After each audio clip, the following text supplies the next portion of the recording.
We'll do all of the explaining when we start. And here we've started. So what is going on, YouTube people? I am here once again. Ooh, mute that. There we go. YouTube almost caught me slipping. I know I had to mute mine. So I was like, hold on. All right. So the long night has kind of been broken up here now. We're back to talk about some plant zombies this time instead of ice zombies, talking about plant zombies. And you see, I got two folks with me here. Meeks, you guys already know Meeks. Say hello to the folks. What up, guys? I missed you guys. Hi. Indeed. And I have missed being here. And our special guest, first time on the channel, he and I have done quite a few streams together on other people's channels.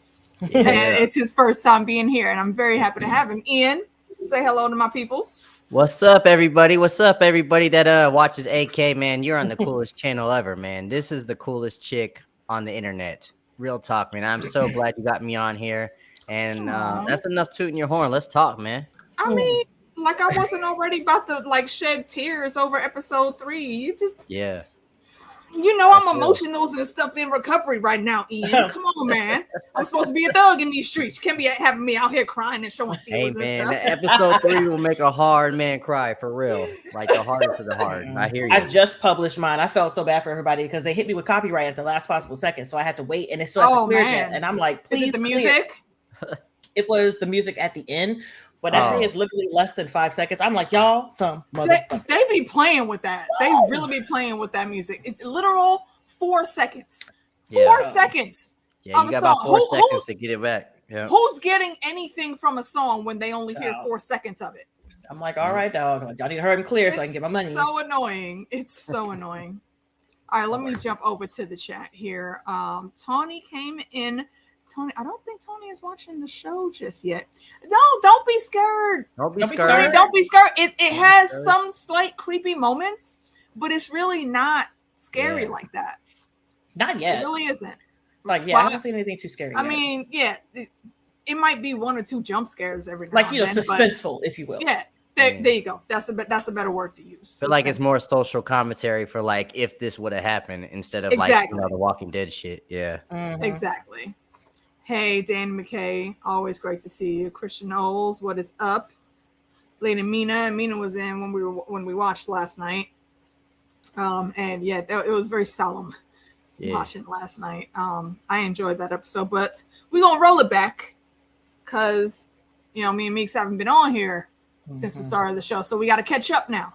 So let's start with episode 1. And I always say, Ian, because I am such a big Game of Thrones fan. I am of the North, and we observe guest rights in the North. So guest first. Give us for episode 1 your like 3 to 4 big things that really stood out about that opening episode for you. Well, first of all, if you're gonna start off a show with a premiere, that's how you do it. First of all, facts. Oh my goodness. Way to make me fall in love with a beautiful mixed breed child who is I forgot the mother's name is Fanny. Yes, the one from that one Norbit, and she's done so many things. All the movies you say Norbit first. I went to Beloved because I just remember her story. I forgot she was even in Beloved. Yeah, that was her. Why won't you let me eat the no more? Westworld. Westworld is what I think of. And when you saw, everybody does their Googles when they see people they don't know, and man, she looks exactly like her mom. That is what I first said when she came on the screen. I was like, okay, she looked like somebody that I know, and I think it's somebody that I like, but I couldn't place it. Then my cousin came over, and she started watching with me. She was like, why her face looked familiar? I was like, you know what? Now we need to look this up. And I was like, well, she kind of looked like Danny Newton now that I think about it. And then when Google was like, boop, Danny Newton's her mom. I was like, all right. Looks exactly like her. Yeah. Looks exactly like her, and very clearly has the chops. Yeah. She very clearly has taken that training. Absolutely. The first thing, of course, liking about that episode is just falling in love with this girl. It's just it feels like this coming of age story. She's really curious. She's just doing things in life, and then they put that knife in our heart, and then the world ends. Yes. But just following her journey, barely following Pedro Castell's character. I loved it, but like Way to have me fall in love with somebody and then just put that knife in my heart. Great storytelling. Stop giving us characters that are awesome and pulling them away from us Facts. so quickly, at least. Like, damn. Like, I knew that part of the story was going to happen. And I was still like... See, I forgot about that. I haven't... It's been a while since I watched the gameplay. I forgot. And I was still sitting here stuck like, yeah. But you can't kill Fandy Jr. in the first episode? What? Chest me bleeding. Sure. Sad. Yeah, Mina, you are correct. I wholeheartedly agree. Yes. Exactly. Definitely the mama's twin. They all down to the hair and everything. Wow. So that right there, to me, that was great storytelling, and I'm gonna miss her. Even though You're already getting love from my people. Ooh. Yes. They appreciate your Bye, style. Felicia. Yes, sir. But no, that's great writing right there. How you fall? She was barely there, and we fell in love with her, and she was gone. And then just to see the pain in Pedro Castell's character 20 years later, I think he's just one of those people that can barely talk, but you feel him. Yeah. His face acting is always on point. Face acting is amazing. And we're gonna get to like episode 2 and 3, but I like how he treats her, the main character, differently than he treats Baby Yoda. It's so funny. Yeah.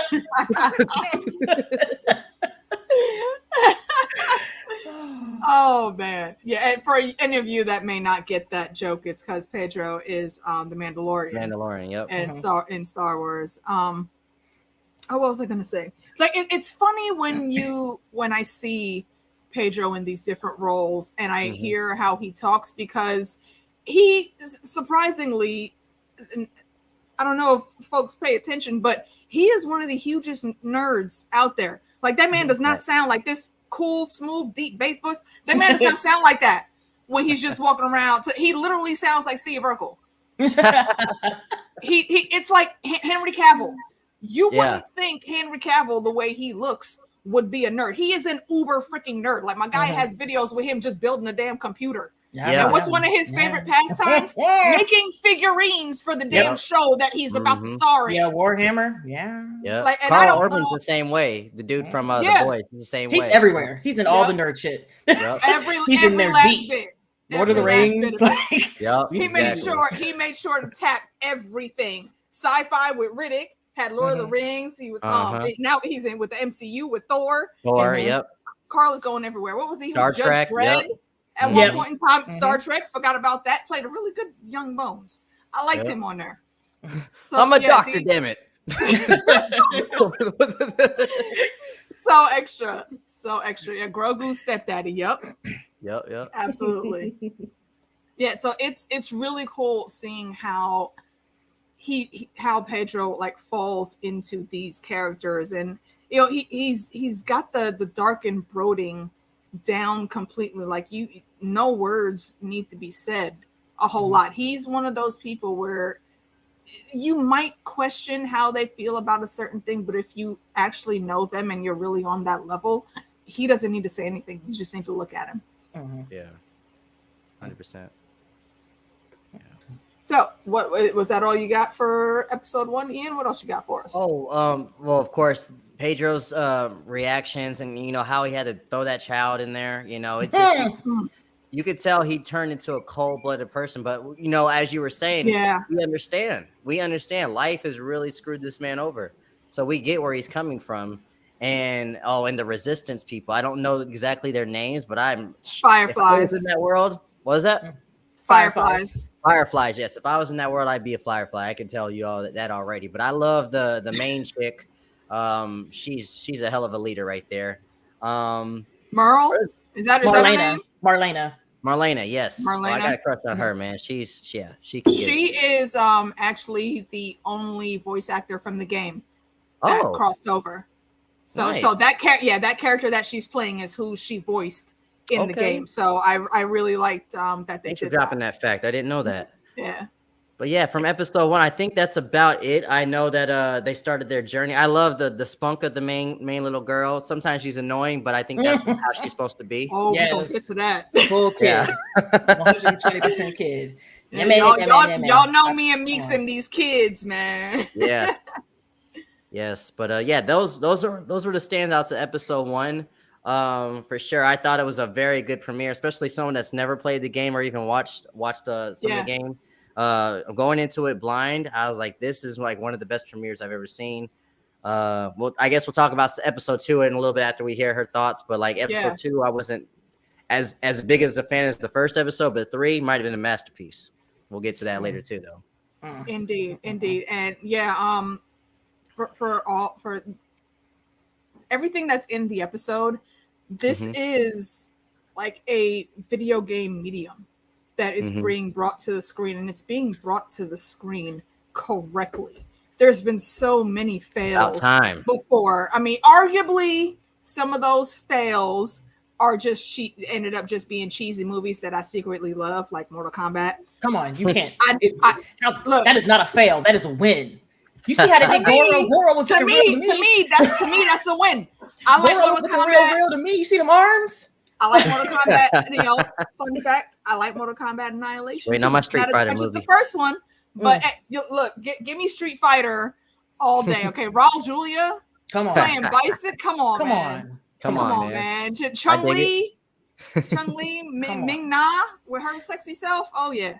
It takes a lot for me to say something is bad because I even like the Halo show. Everybody hated the Halo show. I liked it. I liked it a lot because it gave a backstory, which is why I like episode 1 of The Last of Us, because it fleshed out the world. It gave a backstory. Yes. We know what happened in the game. For people who play the game, you know what happened in the game. But I like the fact that they took it and they expanded it out a bit. And they gave us a bit more. Especially in the first, how long was the first section? It was like 20, 30 minutes that they showed from the day it happened. The day it happened, yeah. It was about 30 minutes before they got right into it. And then so if you notice that they were dropping tidbits on what the hell was going on the entire time, how if you heard the radio, they're saying something was going on in Jakarta, and she was saying like, oh yeah, Jakarta is a major city, and that's sometimes where we get grain from. And they're like, oh okay, there's no pancake mix. She didn't have no biscuits. She didn't have no cookies. Nobody was eating bread because he was on the Atkins diet. Excuse me. No, there wasn't no Atkins diet. He was just being a jackass. I know. I understand why he was, because little girl, you're not gonna get me caught up going to hang out with the old people when I got money to go make. Okay, so you know what? You gonna go hang out with the old people and not get chocolate chip cookies and eat them damn oatmeal raisin. Come on, no. Once she said raisin, I was like, you know what? Even if I'm the cookie, I was like, no. No wonder the girl don't want to go over there. Who wants oatmeal raisin? Ew. I don't want it. Oh yeah, I would never have gone over there for sure. No. You saw him putting the biscuit in her mouth. I was like, no, thank you. You know what really messed me up though? It was the Pennywise moment. In the background, in the background when Grandma started twitching. I was like, oh no. And the puppy dog. The puppy dog was the smartest mother. He was like, this bitch. Yeah. Ran over. Hey, you gotta go home. He said, "No, I don't." No, like, excuse me, I don't know what you were thinking. He gave the full head lean, looking at her like, sus. And next thing we know, baby boy is banging down the door. On the door, trying to get into the house, and she's like, "You want to go home?" He was like, "No." This is where I have to call in Joel's parenting, because first of all, where the hell how you not gonna read the room and see that this is an emergency situation if this puppy dog is outside and you trying to pull him back to his house and he pulling away like, nah, bitch, I don't live there no more. I live here now. You're skipping the most important part. Why are you leaving the house, period? It's 2 a.m. Who told you to go outside? Who told you to go the hell outside? I don't care if your daddy ain't home. Why are you outside? 2 a.m.? I'll be like, where my daddy at? Look. Like, oh, Fluffy, what's wrong? Come inside. Let's go figure it out. Lock the door. It's 2003. You over here having a Lassie moment. What's that? She's gotten crazy from a virus? We had cell phones in 2003. I'd be like, my daddy's not home. Where my daddy at? Let me call my daddy. I'm not leaving the house. Over there, and she sees the horrific scene. And the door is open. Looking there like, help me. What the hell? What help are you going to give him? None. Yeah. Turn around. You shouldn't have even gotten this far. Turn around. Go back inside. No. The dog already told you he ain't trying to go back over there. Why are you going there? Come on. And the door is open. That makes like you. That's an emergency to me. If I'm 2:00 in the morning, I get up and I happen to go outside and I see my neighbor's door open, I'm not going to go investigate. The old folks, something's wrong. Something is wrong. I'm going to call 911. I'm going to call somebody. I'm not going to go in there and look. And then she steps in the blood and keeps going. I'm like, there's blood? Oh, hell no. Instant turnaround. Like, I wanted to comment on something one of you guys said. I don't remember who said it, but like when they were doing the breadcrumbs of what's actually going on while she's doing the scenes and stuff like that, isn't it? It kind of gave me flashbacks to when the pandemic started in 2020. Come on. Yeah. You guys remember how that felt? Like, you're doing your thing, but you're hearing things like on the radio, online, and people talking, but you're still living your life. And so, like, at some point it got serious. The watch shop. Yes. When she's there, when that woman just came around the corner for no reason. And I don't really fault the woman for doing it how she did. However, this is a child. Yes. This is a preteen. You don't say, go home right now. You tell her, this is what's happening. Go home to your parents. Yeah. Some shit is popping off. The cops are going crazy. And her husband was complaining about it. All day, they've been going crazy. So major things are happening in the world. Even if she didn't know, she could have been like, listen, there's something in the air. Like, it's something going on. There's something happening.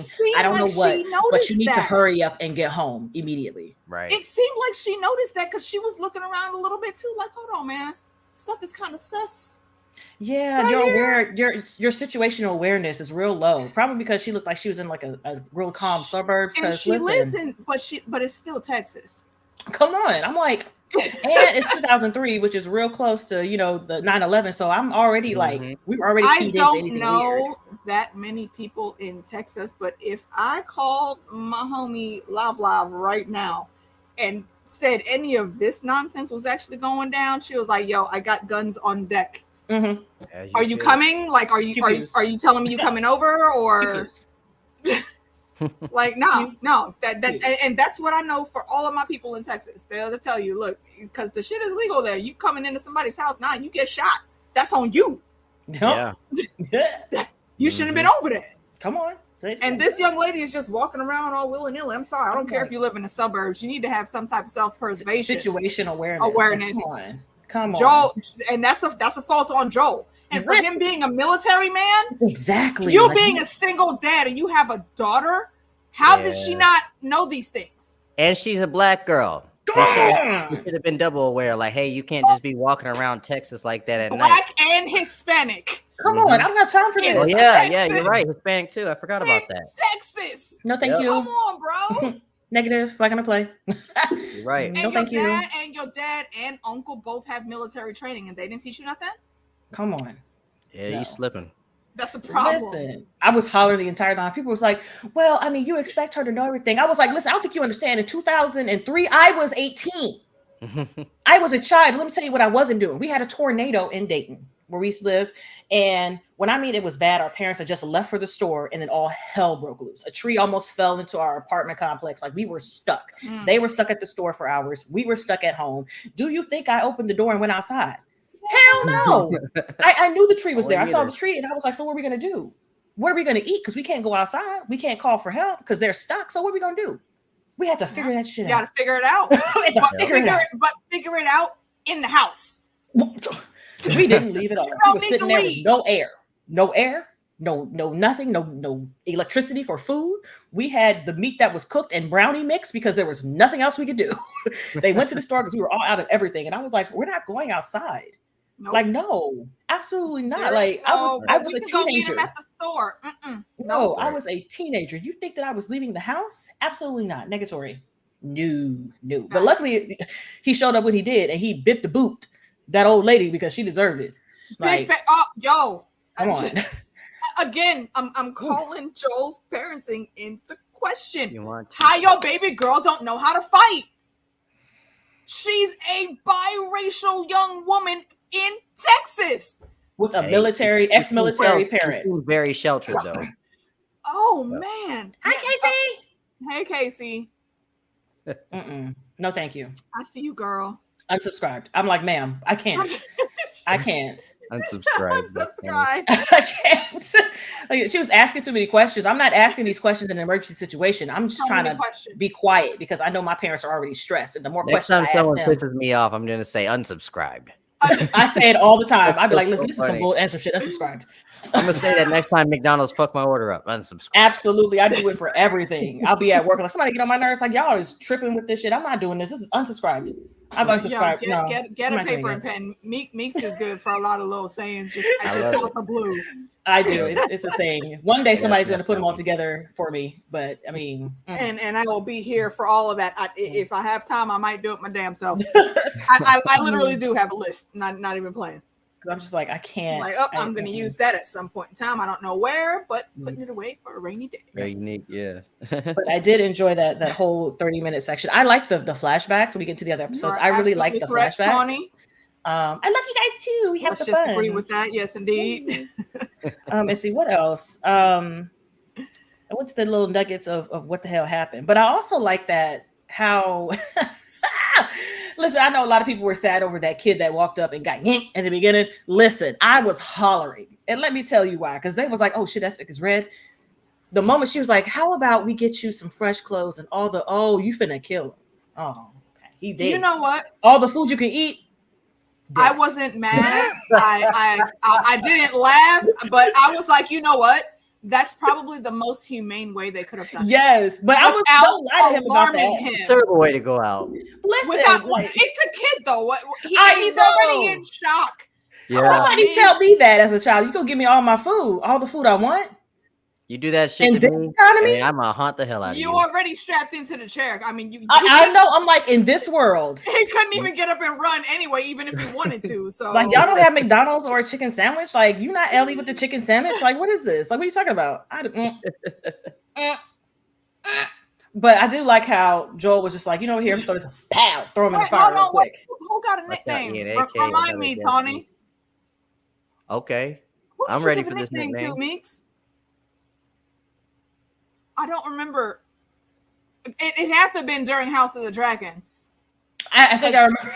But we had wait. There's like 4 people. We had so many guests on. There's like so few. House of the Dragon. There's like 4 people that I really. Who was it? Give me one. All right. So I remember one of them was what was it? Oh gosh, what was his channel? He stopped posting for a while, and now he's just getting back into it. Dang, you did him like that? No. Take the man off the no. Oh my gosh, my I can't. I'd have to look it up. Continue the conversationals, guys. No problem. He literally just started to post more stuff because he took a break because he was overwhelmed. I can see his thumbnails, but I cannot remember his name off the top of my head, and it's driving me insane. Okay. But yes, it was like Sexy Mike or something like that, and it was just really funny because he kept saying how he just felt so unattractive. I was like, don't ever do that. Yes, nerd guy. Yes. Nerd guy. That was one of them, but it's a lot of teams. It was a lot of teams. Okay. Mostly characters have the best nicknames. Okay. Mostly characters. Yeah. That anything Game of Thrones related with the nicknames is very. I try hard, especially. I don't remember names that well. Or if I do remember you, I just That means I'm special if you remember me. That's what's up. Listen, because I'm watching Grimm right now. There's a character called Victor, but I know Victor from Buffy, and he's Wesley in Buffy, so his name is Wesley. Yep, Uncle Black and Mild. Yeah, Uncle Black and Mild from House of the Dragon. Yeah. So what is the lady's name that spoiler alert, died in episode 2? But she was introduced. Anna Torv.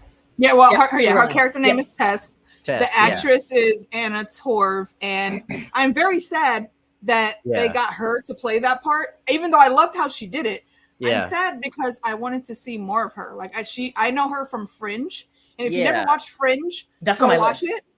It's a very unsung, really good sci-fi show. It ended kind of meh and iffy a little bit, but the whole concept of it was really freaking cool, and they had a pretty all-star cast too. Okay.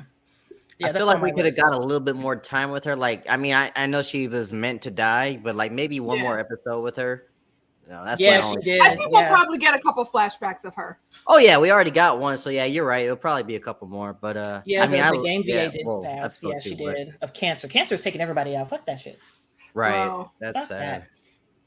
Fuck that shit. That is disgusting. I'm gonna take a hot second just because you said that. Rest in peace to my bestie Tasha. I lost her a few years ago to cancer. And my little brother is battling cancer right now. So sad. Yeah. And all the guys get checked. Don't be stubborn. Get checked, please. And the thing is, they don't start it until it's too late. So they need to like push the date up. Yeah. So people can get checked earlier. Double sucks. But yeah, so that's who it was. Okay, I knew one of the voice actors because I think they were actually thinking of bringing her over too. But something had happened and I didn't know exactly what it was. So rest in peace to that young lady too. Yep, she's only 45. Yeah, that happened today, right? Or yesterday or the day before, something like that. Yeah. Yep. See what else we got for episode 1. Today. Yeah, I know I heard about it. I don't know when it happened. I feel like it was yesterday. I might be on the crack. It's okay though. True that. Oh my! That's how you do in Ohio. I hear you. Listen, it's blurred. Hey, hold on. Who is y'all? We here at AK Watch do not condone any situationals of any Los Dragos anyone may or may not be partaking of. Speaking of drugs, I do like how the drug system works in that world in the future. Hilarious. Like, you gotta have the inside man's. Yeah, you gotta have the inside man. You gotta have the inside man. And Joel is the dude. Joel is the hookup. I like how gangster he was. Like, yo, I could just kill you and steal this. He's like, yeah, but then where you gonna get your shit from? Exactly. And give me my bag back. And that's why I love Joel's character so much because he is so no nonsense. And for real, in the game, he is a lot more hardcore. Really? Like he literally if Give No Frax was a person, it would be video game Joel. Literally, hands down. He will tell you, I am not a good person. Nah, I don't even pretend to be. I don't even want to think about thinking about it. Exactly. No. They made both him and Tess, I think, a little bit lighter than they were. And Tess, Tess, let's just say, to save words, Tess is from the block. Okay, yes, for sure. She comes through. She read the room correctly. Them boys had her dead to rights. Had already did the fisticuffs, and she was just looking at him like bro, let's just go home. Yeah. Exactly. If you're not going to do that, continuing. And the thing was that got me with that scene. You got enough room on The thing that got me with that scene though is Homeboy was sitting in there. They did this because they were worried about Joel. And now he's doubly more worried because he couldn't control his boys and they laid hands on the wrong one. And she's looking like, bro, what you gonna do? Keep me here all night? Then he's definitely gonna come looking. Come on, like either way, it's a lose-lose for you. So I mean, look, can we just say that it happened? It's whatever. It's done. I'm tired. I want to go home. Yes. So can we just forget about this? And he's like, yeah, but what about Joe? Like we did. Okay, look. You took my money. You screwed me over. You didn't deliver. You spent my money. Yeah, and I can't get it back. So what more is there for us to do here? What can I do? And then she finally escaped from all that, went to Joel, and she was like, "Listen, everything that's happened, I told him that you weren't gonna do nothing to him, but I lied." Joel was about to jump up. But I lied. We need to go fuck him. Did you see the quickness? As soon as he got a good look at her face, he was the like, chair scooted back. Scooted back. He was like, hey, wait a minute. Hold on. Wait a minute. He was like, okay, I'm listening. Who did it? Hold on. Back again. It's the scoot backs for me. It's about to go get them for me. And this is why I love that they got Prince Oberyn Martell. They got the Red Viper to come out here ready to throw hands. He's ready. It's so fitting. I appreciated that. Fitting. And I appreciated her backing him up instead of being like, no, I said we're going to have peace. And she was like, I said what I had said, but I said it then. Now. That's what I said. Tess is from the block. Now we need to go get This is so random and you're probably not going to understand this reference, but this reminds me like the first season of Love and Hip Hop where somebody called Lil Scrappy's girl a bitch and she said, I want to know what you're going to do about that. Come on. And then he had to fight. It was a CBJ. Yeah. Oh my gosh. Yeah. It was. Yeah. I'm a little too wrapped. I'm sorry. Exactly. But it's true though. Like I just want to know what happened. Like what you finna do about it? That is perfect. Right. See this right here. What Rama just said. I know what you two are capable of. So very clearly. Yep. They already know their resume. Yes, okay, there's a reason that they are afraid of Joel. Okay, yeah. How many times I think, and it's not just her. There were like 2 other people in the episode that said, "Look, I know what you're capable of. Joel is not to be messed with." No, like that. You don't want to get on his bad side. Well, sir, you messed up. I'm sitting here not tied at all. to the chair. Like if you're on his team, you're good. But if you're not, he's not really gonna care too much about you. But if you mess up you're not on his team, he gonna have to come get at you about that, and you don't want that problem. That's why it was so funny because I'm sitting here like dog. You hear like no matter what you do, you're in a bad situation. I'm still here, but I gotta blow my nose. Y'all don't want to see that. Okay. I was like you need to like figure out your life and to let her go because you only so much. Like you only got so much to do. You know what I'm saying? Like and it goes back to the trauma of back in 2003 when his daughter got killed. You don't know what happened between then and now. But you know that man went to a dark place and he's done and seen some shit. Yo, he's got bodies. Yes, he does. And I feel like that, and that's good storytelling. They don't tell you that, but in your imagination there's something going on. Like he did, like the moment he threw that kid in there, like, oh, okay, that's a whole different person. Because before he was this is nothing. This is just a Friday to me. Yeah. Okay. Like, it's just a thing. On that same wavelength, I will say we don't have the story yet. This is why I think we're still gonna get at least 1 or 2 more flashbacks with Tess. Yeah. The one part that I know about Tess's backstory is she lost her son. So I think when it came to Ellie, she automatically clicked in like, nah, okay. She's still wary, she's not gonna go jump in all blind and stuff. She's took the time to assess the situation, and then she was like, yeah, okay, no, I'm kind of done right now, bruh. I don't like it either. But she you said, can't save me. You can save her. Save who you can save, and get out of Dodge. Yep. And that is a good segue. Meeks, unless you had anything else, I think we both got our things out. I don't believe I have anything else from there, except to say, Nico Parker totally gets her flowers for making me love her character with just 1 episode. This is like Uncle George from Lovecraft Country all over again. They instant frown. Still mad about it. I'm still mad about it too. But it is what it is. We can't change that. I'm 100% with you guys. I fell in love with that character, and he was there for literally 2 episodes? Was there? Gone. Two episodes. Yeah. That's terrible. You got Courtney B. Vance. And this is a lot of people didn't watch the show.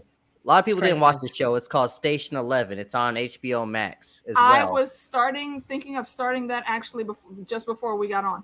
It's very similar. Okay. But it's a very good show, but it's slept on. I definitely would recommend it to people though. I will. All right. I will definitely keep that on my list. Mm-hmm. What up, JD? Hey, JD. Me and JD got a lot crazy. Where you at, haters? Let's see. One last tidbit for episode 1. Joel and his very clear PTSD at the end of the episode there. Listen, you got what you had gotten, sir. You knew. I don't know what he had thought. We had First of all, Joel is Joel. I get it. You told him not to be out. Okay, but it's Joel though. Like this is your connect. This is how you get your medicine. Yeah. So you very easily could have just said, just go. Don't say nothing. You didn't come here. You didn't see me. I didn't see you. Nobody knows nothing. But you wanted to be a dick. And listen, and this is what we were talking about. I've never seen cops or any type of authority be a dick before. Goodness. Wow. I know. And I mean, even more so now with military. But here's like one of my first beefs with Ellie. This little girl be doing the most. A thing that's gonna happen, and we're definitely gonna get more into it, as we talk, but she's always asking for a gun or for some type of weapon. Man, young lady, you don't know how to use any of these things. Things didn't really go left until she came out of pocket with the damn knife and stabbed this dude. And she didn't even do it in any key place that would make him stop and let them go. She just made a bigger problem of what was happening. Yeah, she had a panic situation when they got the checker thingy out, which I get. However, stabbing somebody, that was not the reaction. You could have like fell to the floor or something, or been like, instead of stabbing, or maybe took a few steps back and ran behind Tess and let Joel talk to this man like he was trying to do.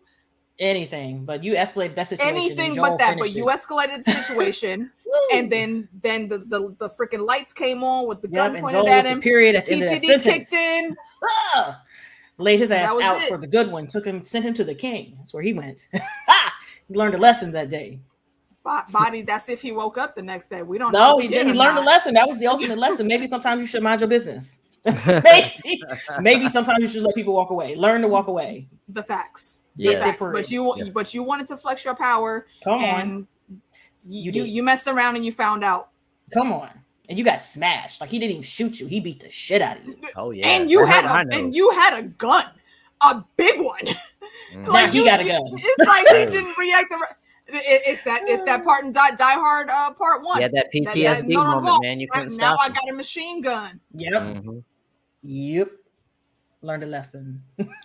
Indeed. All right. So yes, let us slide on into episode 2, labeled Infected.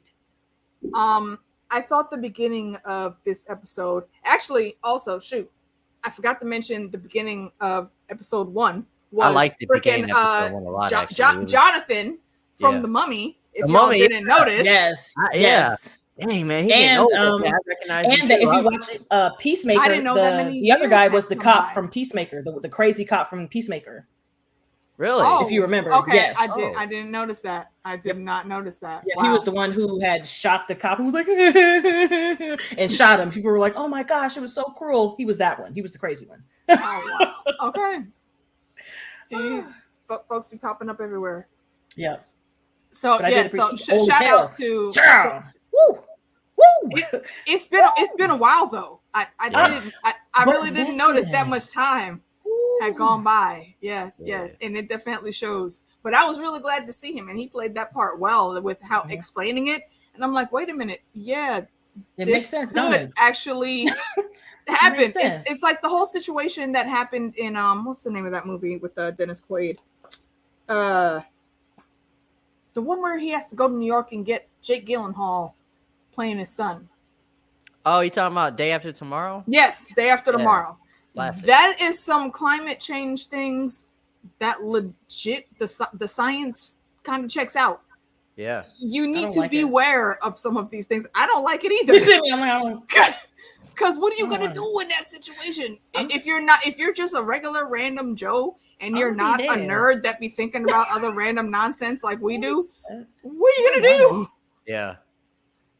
It's so scary to think about. That intro was really good. It kind of like everybody was laughing him off, kind of listening, kind of not, but he was being dead. It got real quiet. And then it got real quiet when they were like, wait. Every face in there was you could tell the wheels were turning, like, wait, hold on. Okay, so the ant thing is actually already happening.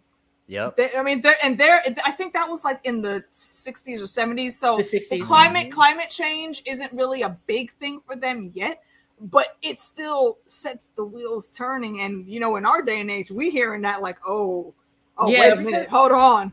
Because a lot of times when people think about climate change, they think about going from like 60 degrees to like 90 degrees. And I'm like, it's not even more than that. It's like going from 60 degrees to 62 degrees. Just those two simple degrees can have such a drastic change on our environment. So when he mentioned that, they were like, oh, so you're not talking about like 30 degrees. You're talking about like a degree of difference between now and the future that could cause something to happen. Yeah. And we are on the And we're already on the precipice of all of that happening. Yeah, and not to get too nerdy and off the topic, but man, there's tangents, bro. I told you this is what we do. This is what we do. This is what. Oh, let me get in there then. Yeah, Antarctica, man. If that shit melts like all the way, first off, the water's gonna rise. The ozone layer is massive. done. And then they're already saying that there's like diseases and viruses that are in the ice that could spread like crazy. They keep chopping up the ice in Antarctica? I've been hearing that same thing for years, and I'm like, y'all, stop. Do you want humans to continue to live for at least a few thousand millennia? What are we doing? Why do we need to go and chop up the ice? First of all, leave the Arctic and leave Antarctica alone. Because the main thing that those two places do is they keep the freaking sun rays from killing everything on Earth, and the polar ice caps are melting. I know that sounds like such a stupid nerdy side tangent for us to be on, ridiculous, but the science checks out on that. Chunks of them just fall apart and break apart. I'm like, this is stupid. And what's so infuriating about it, there's somebody out there that walks outside knowing that it's not been this hot ever in the last 10 years and saying, hey, this isn't real. You want to know the kicker about that? It was only maybe not only. It was probably about a decade ago when I was still living near OSU campus here in Columbus. Me and one of my neighbors, we were downtown, walking home from a bar.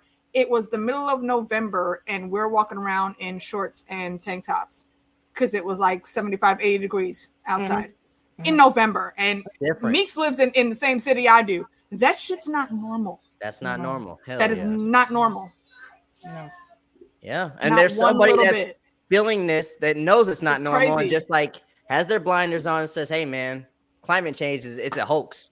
Bruh. Listen. You know what it is? It's all those people know that it's happening, but it's not going to affect enough in their lifetime that they have to deal with it. So that's why they don't care. Yeah. They just want to keep on going and going. And then when it gets to the generations that it is going to affect, we'll all be dead. So nobody's going to have that way. Yeah. It's just going to be Waterworld all over again. It really is. Yeah. It's going to go into like Thunderdome and then into Waterworld and then probably switch over into what's the thing? Mad Max, maybe. More Mad Max after that, and then more Waterworld. It's just gonna be a change of extremes. Like nothing's gonna balance out for quite some time. Like Earth will fix itself. Nature has a way of doing that. Humans, however, we are the virus. Humans are the virus. Bro, yeah. Rolling. And that is a thing that has been said in fiction for many, many years if you've been watching the right movies and reading the right books. Yep. Facts. Yeah. Just when we're all long gone and the sun is about to die and blow up, guarantee you it's still going to be just nature here on Earth. After Earth might be one of the worst movies I've ever seen in my life. Movies ever. But they had a point with the premise. Earth was basically fixing itself after that. After all those people left. Yeah. So. Well, it's not as stupid as the happening. It will naturally. Yeah, with the trees. Yeah. Oh man. The trees. Yeah. See, and that's the thing. Sing a song. I don't recall when I was growing up. I don't recall winters being mild in Chicago. The Chicago used to have as bad a winters as New York does. Yeah. Hella disrespectful. That's why I don't go there. I legit thought Cat Williams was playing when he said, "Yo, y'all's wind disrespected the hell out of my jacket." That was no joke. I went there with just a little light jacket, and I was like, "Oh, wait a minute." Listen, I don't do that. No, not 3 of them. Negative. Yeah. Before you move on to episode 2, there was one thing in the monologue that did stick with me when he said something like, "Viruses want to kill you, fungus wants to control you." That shit right there. You're right, Mina. Worse than and death. if you follow New Rock Stars, then you probably have seen the alert of an interview that Voss did with I don't remember what the name of his branch of science is, but it was with a person that actually works with cordyceps in real life, and he broke down a lot of everything that's going. And I did a little a little tiny bit of research on it myself. There's a scary amount of fungus that ends up in all of our food products that we don't know about just because they're under safe levels. Like when you buy bread, like the way they set this up for the show really is, if you check the science on it, it checks out. Listen, that's the worst part. Like, I don't want to hear the science. It checks out. And you would think that because it can only survive up to certain temperatures, if it gets too hot, when you're baking bread in the oven, it'll die. No. There are many cases where they have specifically tested for this in bread after it comes out the ovens and it gets to the shelves of the grocery stores, where it still has a certain amount of this type of fungus. Yep. Damn. And it's not just the bread. Think about that. And that's what I'm saying. Like, I don't want to think about it. I don't want to. Science fiction is becoming science fact more and more every day. It really is. Just please pay attention is all I'm saying. But on to episode 2, and we're actually still doing good on time here. On episode 2, Meeks, I'll kick to you first this time. Episode 2, listen, that opening in the beginning, that scientist is me. She was like, oh, y'all coming for me? What we talking about? What we looking at? The moment she pulled that thing out of that person's mouth and it moved, she was like, oh, no. She was gone. That was my favorite part, because she was gone. And she sat in that chair and they was like, okay, so what can we do? She was like, listen, there's no cures, there's no vaccines, bombs. That's it. Especially once she heard, especially once she heard that not only do they have the one in the morgue, they have the 3 out of the 4 people that bit, like that was in the same situation as her, got bit, but 14 people are unaccounted for. And she was like, once he said 14, she was like, right. Her hands started shaking. And I want to tag in here. I want to tag in here real quick just to give a little bit of backstory that I found out in that part of the world that she was in. I forget what it was. There's just too much in my brain. Sorry. You can okay, you can go look this up. Like at that point in time in history, there was like kind of like a regime change. So for like the cops coming to get her just out of a restaurant where she was sitting there minding her own business, how everybody was looking in the restaurant like something was mad wrong with that. That's because they used to have the cops come and pick up people that they were going to assassinate. Yep, I'd be like that, like too. On the regular.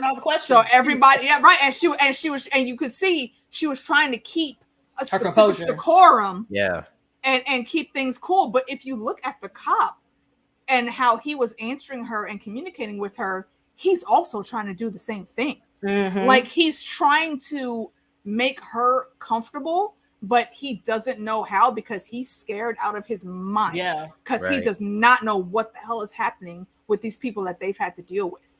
And then once she really breaks it down, and like Meek said, when he says that thing and she starts shaking and puts the tea down, she's like, okay, a bomb is all you can do. Can somebody drive me home though? I need to go hang out with my family. She knows everybody. She knows if there's not even any point in running.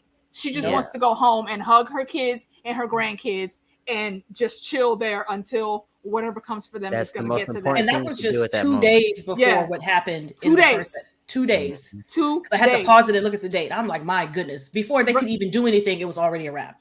Yeah, it was already. And we'll get the full timeline of exactly what happened in episode 3 from Joel when Ellie asks about it. This all happens literally over a weekend. It makes sense. 1 weekend for fungus to end life as humanity knew it. And you know what? I feel like that was a long time. I think it could happen in an even shorter time just because of how disconnected and ridiculous people are right now. Real talk. Oh, yeah. Like, the COVID taught us a whole bunch of stuff about people. Oh, yeah. Oh my goodness! You can you believe if this actually happened in real life? Can you believe we're all talking about fake news and that? No. See, Meeks. Okay. Hey, Ian, where are you? If you don't mind sharing. I'm in Tampa, Florida, so I have to see this shit all the time. Oh, you're dead. No, sorry. Okay, you ain't gonna make it. Okay, look. Sorry, Floridians don't care. Okay. Yeah, no, I know. I would be. I'm saying you're not gonna make it. I'm going north. No, okay. See, that's what I'm saying. I'm saying you're not going to make it because I'm going to be gone from my area by the time you would get to me. what I'm saying is my fallout shelter, and I don't know if JD is still listening, but he already know. Matter of fact, yep, there he is right there. JD is my fallout shelter. Where's that at? I need to take notes. Why? Because he is in the mountains where you need to know where he lived to get to where he lived. Okay, and people are not going to just randomly show up there, be around there, and all the stuff that I don't know how to do to go hunt or skin something, he know how to do. So I told all my people here, legit, like you could, if any of my cousins came over right now, you could ask them. I told them, I said, look, if some shit pops off, y'all got 3 days. I will give you 3 days to get downtown. If you get downtown, maybe. Listen, according to the what was the zombie movie? Bahamas or something like that. You might be for a little bit, but you're still gonna need to hit land at some point in time because you're gonna need to resupply and you're gonna need to get more gas. I'll just go ahead and take myself out, not like kill myself, but I'm just like, I'm not about to sit here and run for nothing. Like, oh, all hell's breaking loose. You know what? It's a wrap. It was nice knowing you. Save that thought for episode 3. I'm like, it was nice knowing you. I'm not about to be here. All right. So to finish my thought though, like I told all my cousins, like, look, y'all, if some shit pops off, y'all got 3 days to get downtown. Get to my spot, and then we're gone. And I would love to say that I'm gonna go grab my family from New York. No, I'm sorry. I love y'all, but y'all got 3 days too. If you can make it, cool. If not, maybe we'll link up later on. But I'm headed straight to JD's house. According to them, the 3 days was the time for everything to go to shit. And you know what? I would be one of those people like Bill that would read the room correctly, and I am going to make sure that I don't get caught up in that wave of the death kills. Because they were so far out of the way of the big cities, like they were fine. And like the initial first wave, literally right in the city. Like you listen, right now where I am. Girl, that's why I'm like, I'm gonna be gone because I'm surrounded by city. I'm not gonna make it, and I'm okay with that. I know that fact. I'm okay. I know enough of byways around the city to get out. I can't accept it. I gotta fight. I would just go out eating my frozen pizza. Put a little boop boop in the all I got. Hey, Jackie. All I got. I don't have nothing else. Like, I'm not about to run out here. I'm not about to scavenge. I'm not about to do shit. Say hello to my to my homie Jackie. Hello, Jackie. What up? What up? I can't. No. All of our Game of Thrones homies are coming in. I love it. Oh, I missed it so much. Oh wait, hold on. Did I miss somebody earlier? Chris H. 2024. Hey, Chris. I didn't. I thought I saw you, but I didn't. I know I didn't click. Florida. What's good? For the cocoa. At the lowest death rate. Listen. Cocaine? What? Yeah, what is cocaine? Florida is immune to cocaine, I guess. The COVIDian. The COVID. Oh, the COVIDians. Okay. Oh, you know what? Yeah, we got immune to it real quick because we just didn't, or they didn't. I wore my mask. Shit. Mina said, "Just take me out if any of the craziness happens." Look, I'm saying, I'm gone in the first thing. See, okay, and you know what? Actually, I'm gonna put a pin in that and save that for episode 3 because when it comes to dealing with the people in this whole situation, that's the worst part. It's just like on The Walking Dead. I'm not worried about zombies. Those are very easy to plan around. Actually, it's people that are the issue. That's why I say humans are trash. Yep. Especially when you put them to the test. Some people go one way, other people go hard the other way. Absolutely, and that other way is usually the ones you really got to look out for. A hella problem. Yeah, because you know what you're getting with the zombies. They're gonna try and kill you, but people, they manipulate you. They're gonna trick you and all that shit. I get you. Exactly. And if you're not smart, you could very easily get caught up. Right, Jackie? I say it all the time. Humans are trash. I mean, you guys are cool, but the bulk as a whole, nah. Trash. Garbage. Absolute trash. Get rid of it. But that's what I liked in the first half, or the first, like, the opening, is that you saw the seriousness and you heard how quickly, based on the dates, you saw how quickly it shit. And I was like, well, damn. You know what it reminded me of, actually? Now that I think about it, it reminded me a lot of 9/11.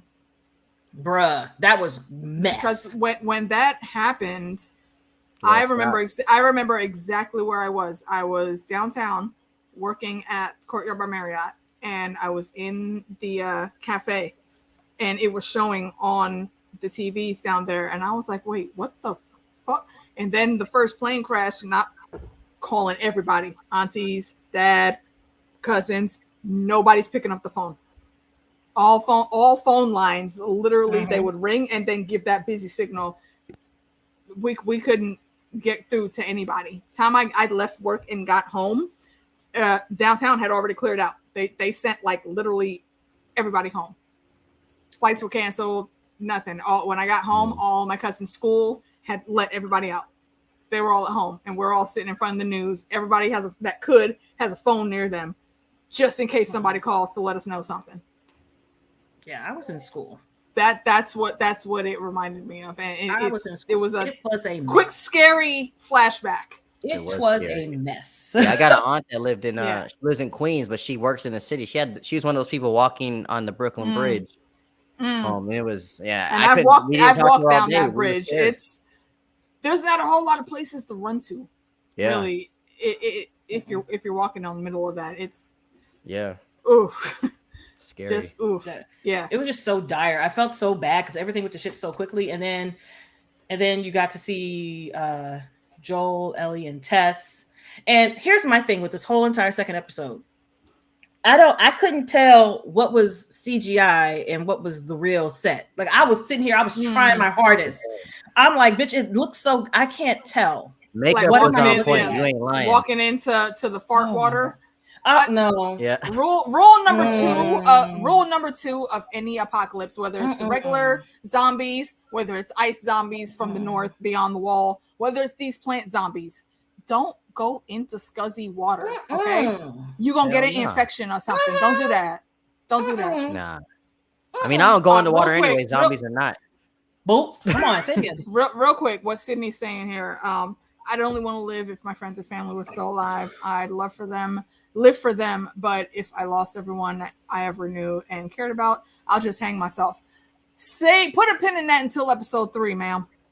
Yeah, we're gonna talk about that. I was about to say something, but now that you said that, I think I do want to save it for episode 3. We're gonna talk about that. Yeah, I'm like, I don't have time for that. Like, listen, Hey, yeah, but we don't walk in that. Hello. No, but I'm not walking in that. No. Because if anything, I learned from stories from my family members who went to Vietnam. You got to keep your feet dry. Yeah. Yeah. You got to keep your feet dry. As clean as possible. So the fact that they walked into that water with their shoes, with their socks, with their pants, I instantly was like, you get ew. For that. And they was already scuzzy when they went in. And there's like other stuff in that. Joel has open wounds on his hand. And y'all just in it. I mean, I get it, but couldn't we like find some other entrance in the building? Or at least been like prepare and be like, okay, this is my second pair of shoes and my new pants. Y'all didn't even change none of that. Y'all was just walking in moist stuff. Jeans are heavy when they're wet. Like, y'all was crazy. Heavy and disgusting feeling. Yeah, y'all was crazy. That's the yuckies. But I did like the environment. I couldn't tell what was real and what was fake. I couldn't tell. Yeah, that's what I was saying. Yeah, they did really good with the CG for a lot of soldiers. It was so hard, but I also liked the set pieces that they did have, the attention to detail, because it looked real. It reminded me of like Fallout, where you got to see the dilapidated buildings, you got to go in here and see what was left, and I'm just like, and like how quickly nature took back over. Because I thought about it, I'm like, it's only was like 20 years. I'm like, what else? It doesn't take long.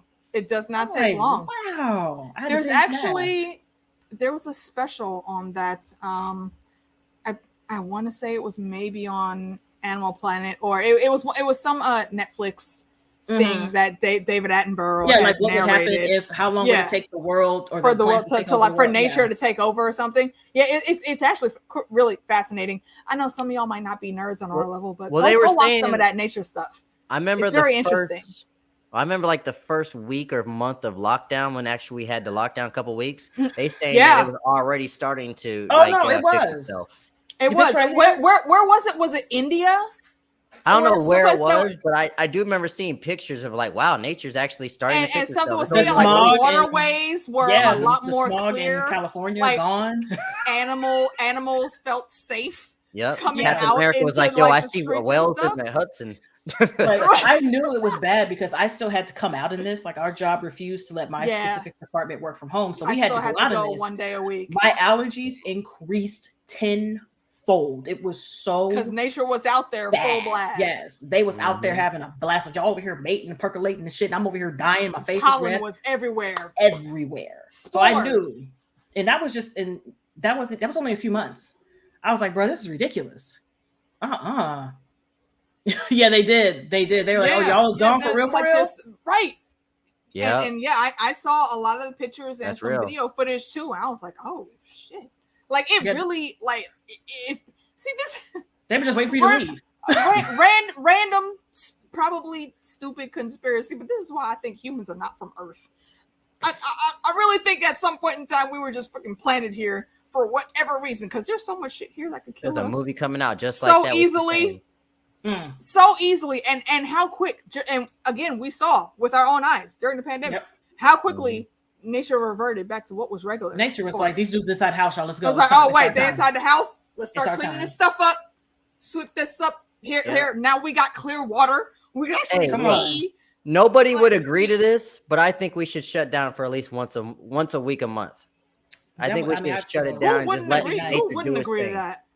I would love to that. Like, I would love that. I wish you would love it. You would love, but you know, there's people like, I want to go to the gym. You know how they acted. Oh like, my gosh, you can work out at home. I can't believe that you guys not coming to the office. I'm like, bro, I would love to go home, but y'all won't let me for a whole week. I think we should just not even just for the environment, but for our own sanity and mental health. We should just stay home.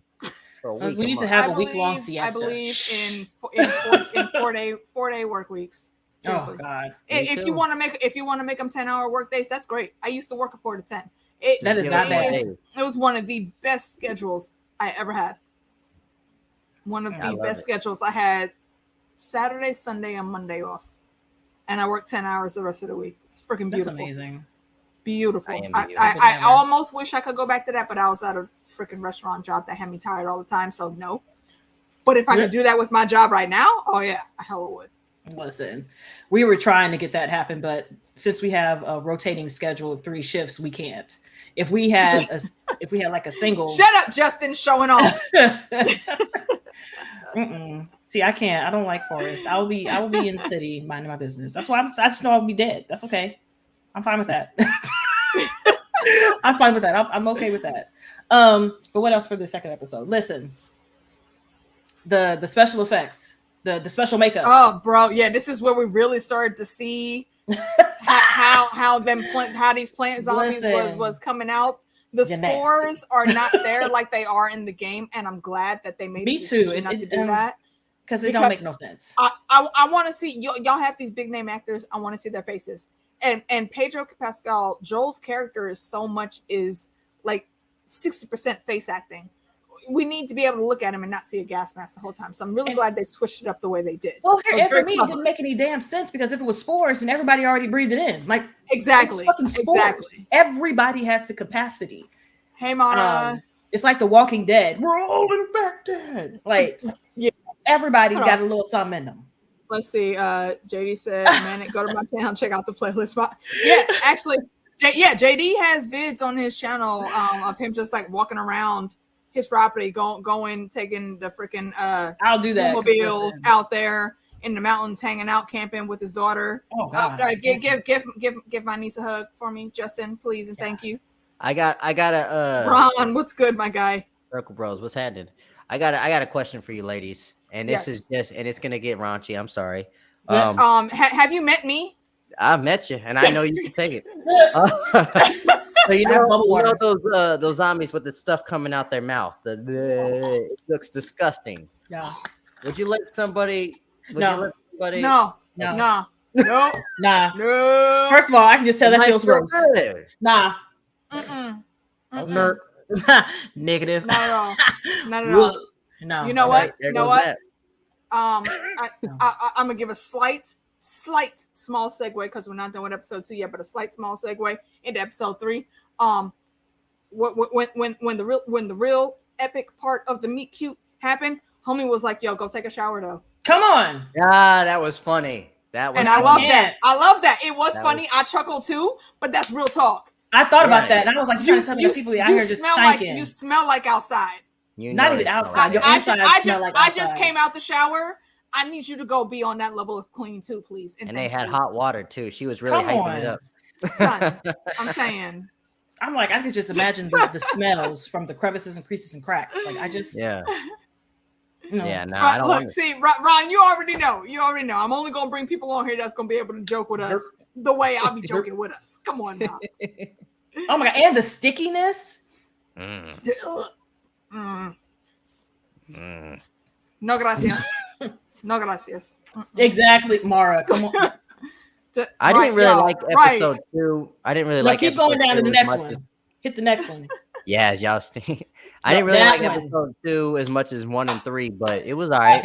We can do butt stuff and you dirty. I'm sorry, Ian. Yeah, you can't. That's disgusting. You dirty. Real talk. Like them cheeks has got to be stuck together. I mean, like you got to get in there and separate them and clean. Ron, really? You got to go up in there. You got to go up in there. You got to go up in there. You got to separate. Isn't that funny though? Like they just kissed. I mean, this is episode 3. They kissed, and the first thing he said was, "Go take a shower." Go take a shower. Please, please. And that's how. Okay, see, that's how you know that we were really about to see something great for this. I mean, for me, I clocked it a couple of scenes before. But we'll get into that when we get to episode 3. Let's stick with episode 2. But I did like the visual effects that they did. The makeup hold on. Stuff. That part. Come on. That part. Right. Okay. You're still going to be. You know, you get so dirty, you go outside and you take your nails, you scrape your skin, and you got dirt. That's what that's what I think. Yeah. I think everybody has that. Like that's everyone. Okay. You know, for coming out of all the vajayjays, you know. There's a reason why yeast infections are a thing. Come on. Too much freaking fungus down there. You gotta clean. You gotta make sure the folds is clean. I don't know how I'd react if I saw fungus coming out of vagina. Come on, I'd be like, you know what? My guys, you know what do y'all call? I know y'all got a name for it. I forget what it's called, but the peen cheese or whatever. Oh, you talking about that builds up like under the sack? Y'all know that's not where I'm looking, but I still know about I can't remember what it's called. Dick cheese, is it? Is it dick cheese? It's something cheese. So, but there's an actual word. It means you need to clean your penis. That's what it means. Yeah, that's why I can't remember. It's an actual phrase. Make sure the folds and the wrinkles of the peen. I'm just saying, like y'all need to get y'all eyes. I wouldn't be touching nobody either. That's it. That's it right there. Yes, smegma. Thank you. Yeah. Thank you, Rami. Thank you. I could not remember what that word was. Yes, please, okay? It's not a word I use daily, so yeah, I get it. I'm glad. That means you're clean. You're cleansed in the name of Jesus. Hallelujah. For man to cheese. Shut up, Justin. Woo! I love my chat room. See, I mean, listen, valid points. Like I can't do it, so I'm glad the shower did happen. I appreciate y'all. I really do. I really do. Wow. All right. So back to, what else you got for episode 2? Meeks? The fact that for all of her, I can't wait to see this. I can't wait to do this. When the shit hit the fan, her ass was all over the place. Froze up. Did not know what to do. Ma'am, you have a whole knife. Weren't you trying to come on? Because she don't know how to use that stuff. Exactly my point. That's my problem with her. Like, ma'am, sit down, have several seats, eat a sandwich. Like, girl, eat your chicken sandwich that you had in your bag. Speaking of which, also, y'all see this whole time, she's the only one we see eating bread. I don't want that. Okay, and also this isn't a theory for the show, but I found it over the weekend when I was watching something else that Matt Pat had put out on video game theorists. He has a theory that Ellie actually is not immune in the game, but she's infected with a different strain of cordyceps, and that particular strain actually, it's like having good bacteria and bad bacteria.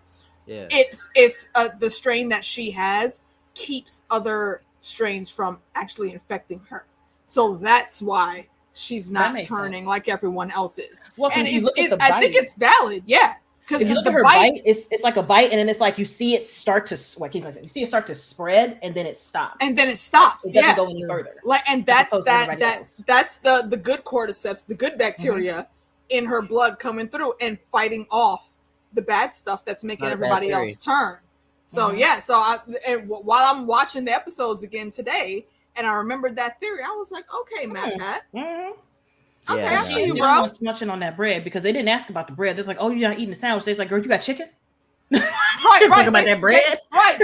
Tess smelled it. She was like, "Oh, like, bitch, you got a chicken they gave you?" Yeah, she didn't care about no sandwich. That's supposed to be a hardcore thug and all that, and she breaks character when she smells that chicken, though. Come on, she's like, look, because they got that nasty old jerky, beef jerky.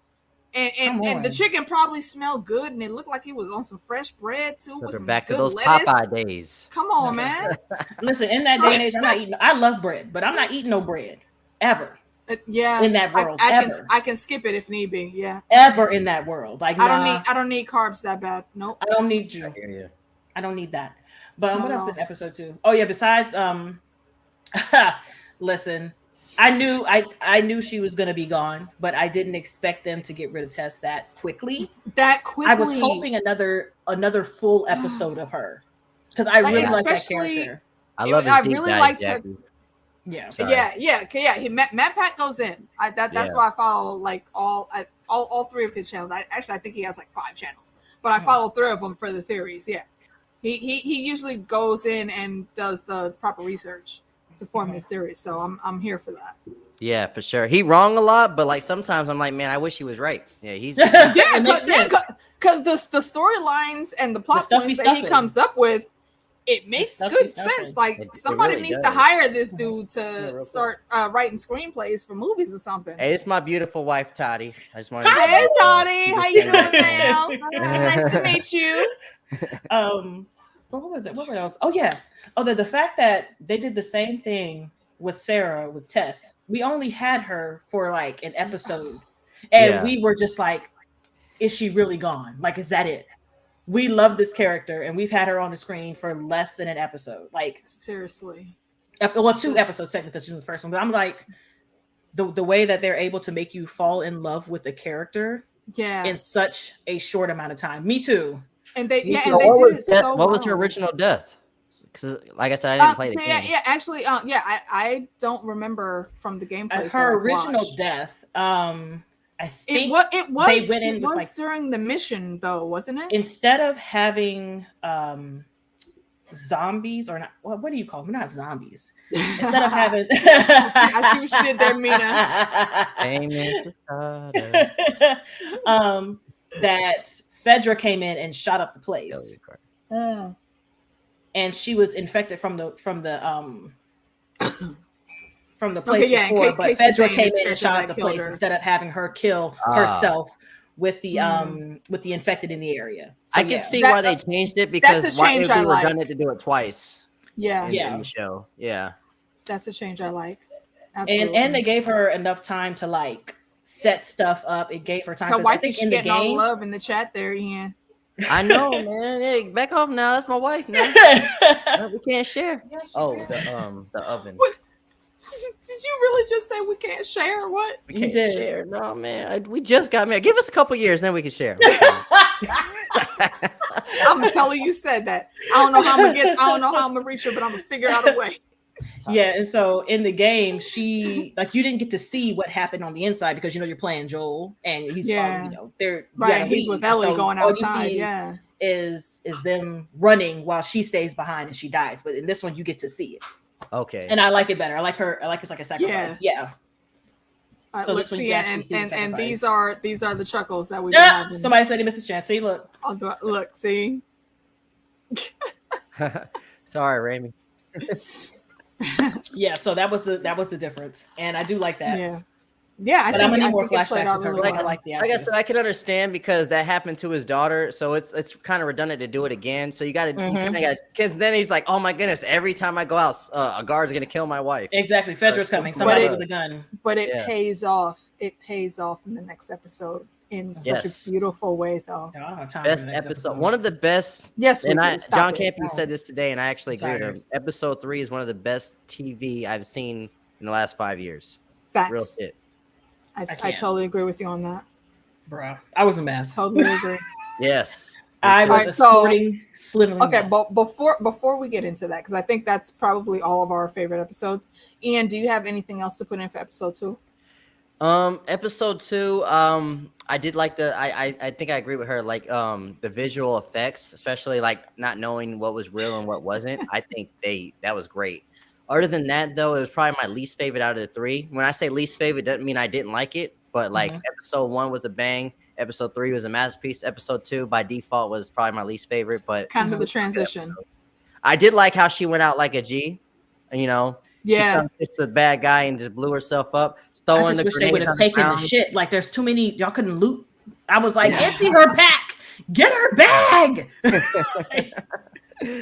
You were born during episode 3. That's because you a cynic, JD. Stop it. JD's my brother, y'all. That's my brother from another mother. I already know why you would think it's boring. We'll talk about that later off screen, bruh.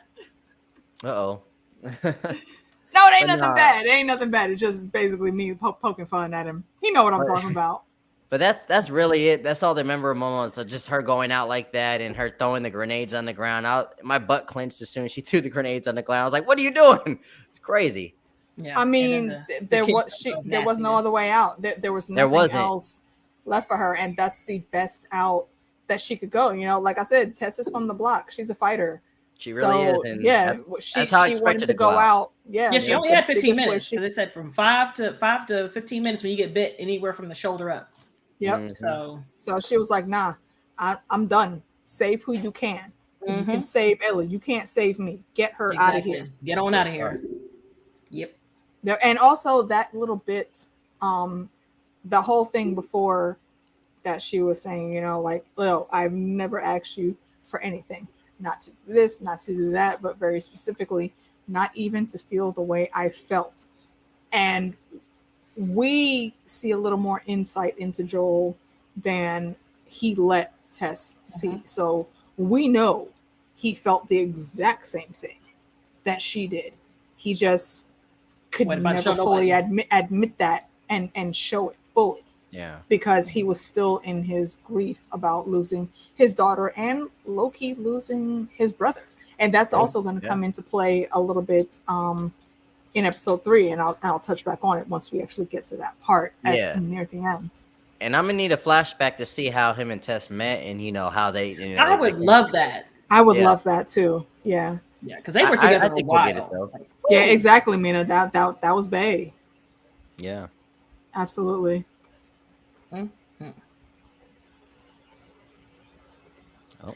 Yeah, you know what, Rami, I'm with you on that. The way they're doing it here seems just so much more invasive and gross and scary. The way it happened, like, oof. Everything would be aflame. Okay, but see, the bombs didn't work though. That huge crater that's bombs. I'm saying I'm gonna light everything on fire. I didn't say I was gonna blow it up. I'm just gonna burn it. Like every time I see something, that's why I say I would die, because I'm like, you know what? It's time to burn this place down. It's time to burn this down. I'm gonna burn it down. No, see, Meeks ain't gonna be like Bill sitting in the basement of his bunker. Meeks will be in the basement. She might low key have a bunker, but everything's gonna be covered in gasoline. And she's, as soon as the cops come through, flames, and she's just sitting there eating popcorn, waiting for the flames to get to her. Right, flame on at this point. I don't. Nerd. Right. But that's all I have for episode 2. Anybody else got anything for 2? So we get the best episode in the world. Anything else? Because you said this wasn't your fave. That's all I had. Yeah. All right. Okay. So my biggest thing is, we touched on everything else. My biggest thing, Ellie, stop touching shit. Come on. Yes. Y'all know how I feel about people going through and doing things they don't need to do, especially when it's these kids. As we say, and I can't say it because my auntie's home now, but frack them kids, okay? Yeah, fuck them kids. I'm not at my house, Ian, okay? I'm at my auntie's house. I gotta watch my mouth with some words, okay? But for real, I love the tiny humans. And y'all know, like, Ian, you met my baby cousin before Meeks came on, and we were setting up. I love the babies, but if the babies are gonna do dumb things, come on, no. I'm probably the one person that you might meet in the zombie apocalypse that would see her little baby boo cousin or somebody from the family that is now a zombie, and I will not hesitate at all. You will get a bullet right between the eyes because you ain't coming to get me. Yeah, you're not the little baby boo that I knew anymore. And I can flip that real quick. Okay, I'm not gonna be like how Carol was in the very beginning. I'm not gonna be like what's her name in Game of Thrones, the Battle of Hardhome. The lady. I know you're talking about. I can't remember her name, but and she was a really great character, and she saw the kids, lost and she her kids previously, and when she saw the Ice Walker kids, she just let them take her. I'm like, nah, bruh. No, that would never be. Look at the flowers. I'm trying to be Carol at the end. Exactly. Yeah. Carol had it right. Just look at the flowers. My son's a toucher. I'd have to probably like handcuff him and put some duct tape on his mouth. Stop touching stuff. Stop. I'm not for the little leashes that people have for these kids nowadays. Oh no, however, if your child is a toucher and we're in any type of apocalyptic situation, you might want to go ahead and break that out. Like, listen, I'm and I don't mean I don't mean the like walk 2-3 feet away from you. No, you have it wrist to wrist. Okay, they can't go nowhere. I'm tired of you. That's what that is. Stop touching. Seriously, stop touching things. And I get it. I understand. I really do. Ellie, she's really never been anywhere out in the world. It's like, wow, the apocalypse. So she's heard about hotels and what they used to be, how things used to go. So when she rang that bell, I wanted to punch her. Oh yeah. First of all, you making noise. Second of all, you starting to move stuff around, and now this random skeleton came out. That could have easily been a plant zombie. You could have got right there. But you know what? Story done. I feel a little bad for her though. Like that scene when we saw the plane, and she's like, you actually got to ride one of those. It kind of like made me think of like, we take for granted like things that we have daily, like cars and planes. Yeah, and she has no experience. She has no like. This happened in 2003. Yes, I will. Wait. Y'all hear my auntie trying to yell? Yes. I'll come jump on you as soon as we're done.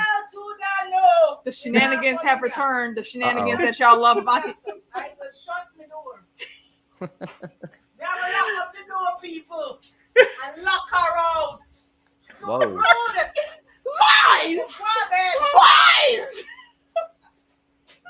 Lies! Child, I can't. I was waiting for shenanigans. Look, she just got home. Sad fact. Actually, y'all got drinks. Yes. Anyone else, ladies and gents in the chat that have a drink, please toss it up to my uncle George, my auntie Joey's husband, passed away very recently, and that's where my auntie Deb was. I wasn't able to travel because I can't take my oxygen mask with me.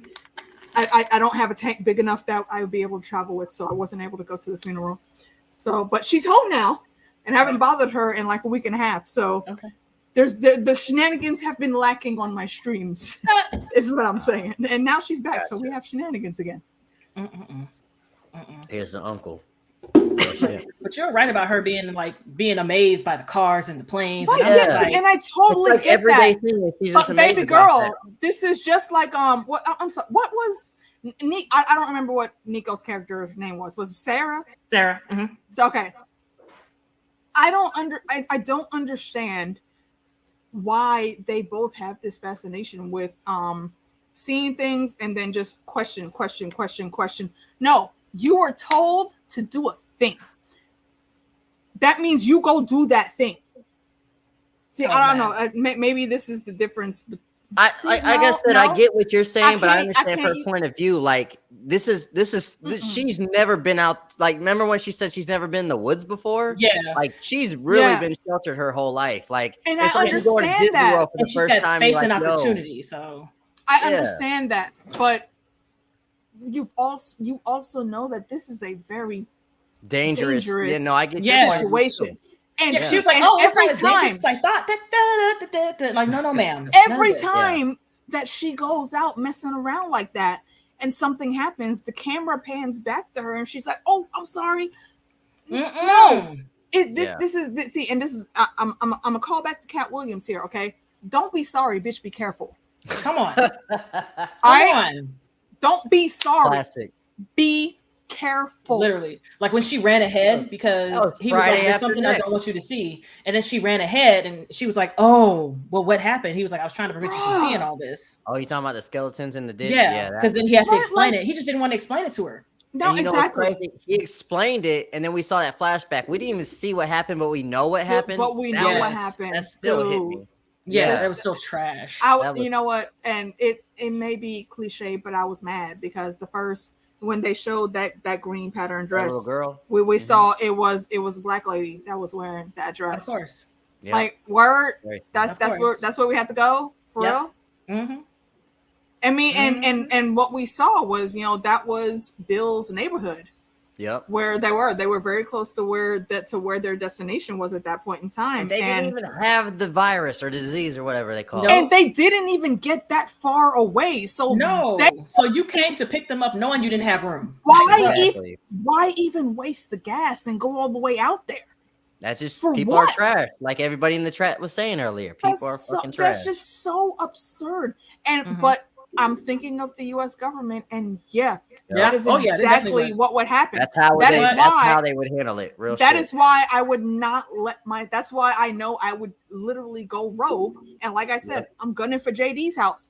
I am not getting caught up in any safe zone because ain't none of them damn zones really going to be safe. Mm-hmm. I would rather take my chances out on my own and travel where I know when I get there, I'm actually going to be safe. Well, I still don't think that they were real soldiers because real soldiers would have torn the whole entire city the fuck up. They would have torn it up on the way out. They would have torn it up on the way out. They're not leaving whole stores and supplies. They're like, take fucking everything. Get these people, take everything. Like, and the fact that actually, I mean, we might as well just go ahead and go on, kick it into episode 3 now. The fact that Bill already knew, like, and I said it when I was watching. Everybody calls doomsday preppers and these dudes crazy until some shit pops off. But they ready. And they ready. Mm-hmm. That's why, like I don't advertise it, but I'll probably at some point in time in my life, I might maybe own one gun. But no, thank you. If some stuff pops off, the bullets for that gun are gonna run out eventually. And then what use is it going to be? It's just going to be extra weight to carry. That's why I have swords. Like, oh, they're so great. Nope, peppers are not great. No, I love it. Because you're eventually going to be by yourself. And in the words of Erykah Badu, I will see you next lifetime. I am not about to sit here. I'm not about to sit here and have all this shit. Look, I am. My son is in Taekwondo right now, and that's my investment. Exactly. You're gonna fight my fights. Hand to hand combat. I'm out of and have swords and battle axes. I have an awesome. But still, axe but my thing is like, what are you doing all this for? To do what? To stay alive for just what? Just to stay alive. I don't care at that point. See, at that point, I'd be like, I don't care. I gotta fight though. I get what you're saying. I'm like the world is ending. I gotta fight. Everything is going to shit. I'm gonna be here as long as I'm gonna be here. But that's the thing. I hate that you're giving up so easily. Listen, I'm tired. Like, I'm not about to sit here and be out here fighting people for a piece of chicken. I'm not doing it. But listen though, Bill very likely had the exact same thought that you did. I'm gonna be here until I'm not here. And he made sure that he could be here. And I'm not about to. That set up.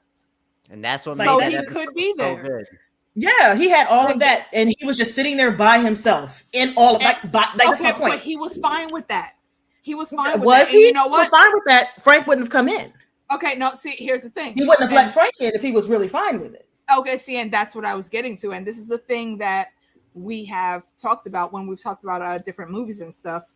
When we've done discussions, humans are very much like wolves. Wolves always travel in packs. Humans, it doesn't matter how standoffish someone is, how crotchety some random ass old man in the neighborhood or some old cat lady in the neighborhood says they hate people, everybody go away, they chase everybody out their yard. No, humans are not built. We are not built to be alone. We always do crave companionship. And that is why when Frank actually got there and he something about him what was enough to make Bill say, all right, I can give him a meal, send him on his way, blah, blah, blah, blah. But nah, I and me and Meeks had talked about this a little bit last night for the small after show that we did.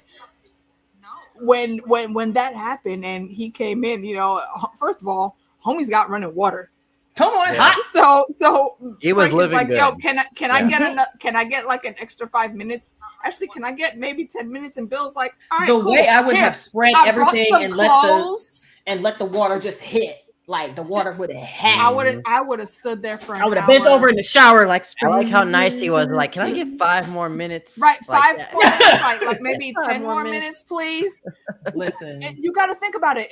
First of all, Frank has been on the road for however long. His group. He said he started with 10 people. 12, They're 10 all people, dead, and now it's just him. And this is very reminiscent of Bob's story from The Walking Dead. Bob had been with 2 decent groups as far as we know the history, but something happened with both those groups and he ended up being the only survivor, still moving on and going through and trying to just stay up, and that was Bill right here. He hadn't eaten in 2 days. He knew he was dirty as shit, and it is probably the first place in a couple years that has had warm running water. Not just a cold tap or a bucket of water for you to wash up real quick. I would just an actual shower. I would have stayed in there for like 3 hours if I could. Me too. Seriously. Nah, I'd be like, you should save my fucking hot water. That's the first, because even now I don't take hot showers. I take lukewarm showers because of my skin. There's no more water bill. I don't care about the water bill. I'm talking about running out of hot. You can run it so much your ass run out of hot, and not only wait for that hot to happen. Not only did he have hot shower, he was making him steak. Like, not just like Bill.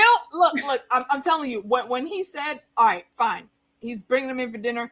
I guarantee you, Frank probably thought he was just gonna get a sandwich and maybe a cup of Kool-Aid or something. Well, first of all, he thought that he was feeding him to kill him. That's what it seemed like. Because you're gonna give me this, and then you're gonna pour the wine like this. Oh yeah, my man's made trying to kill me. him lamb.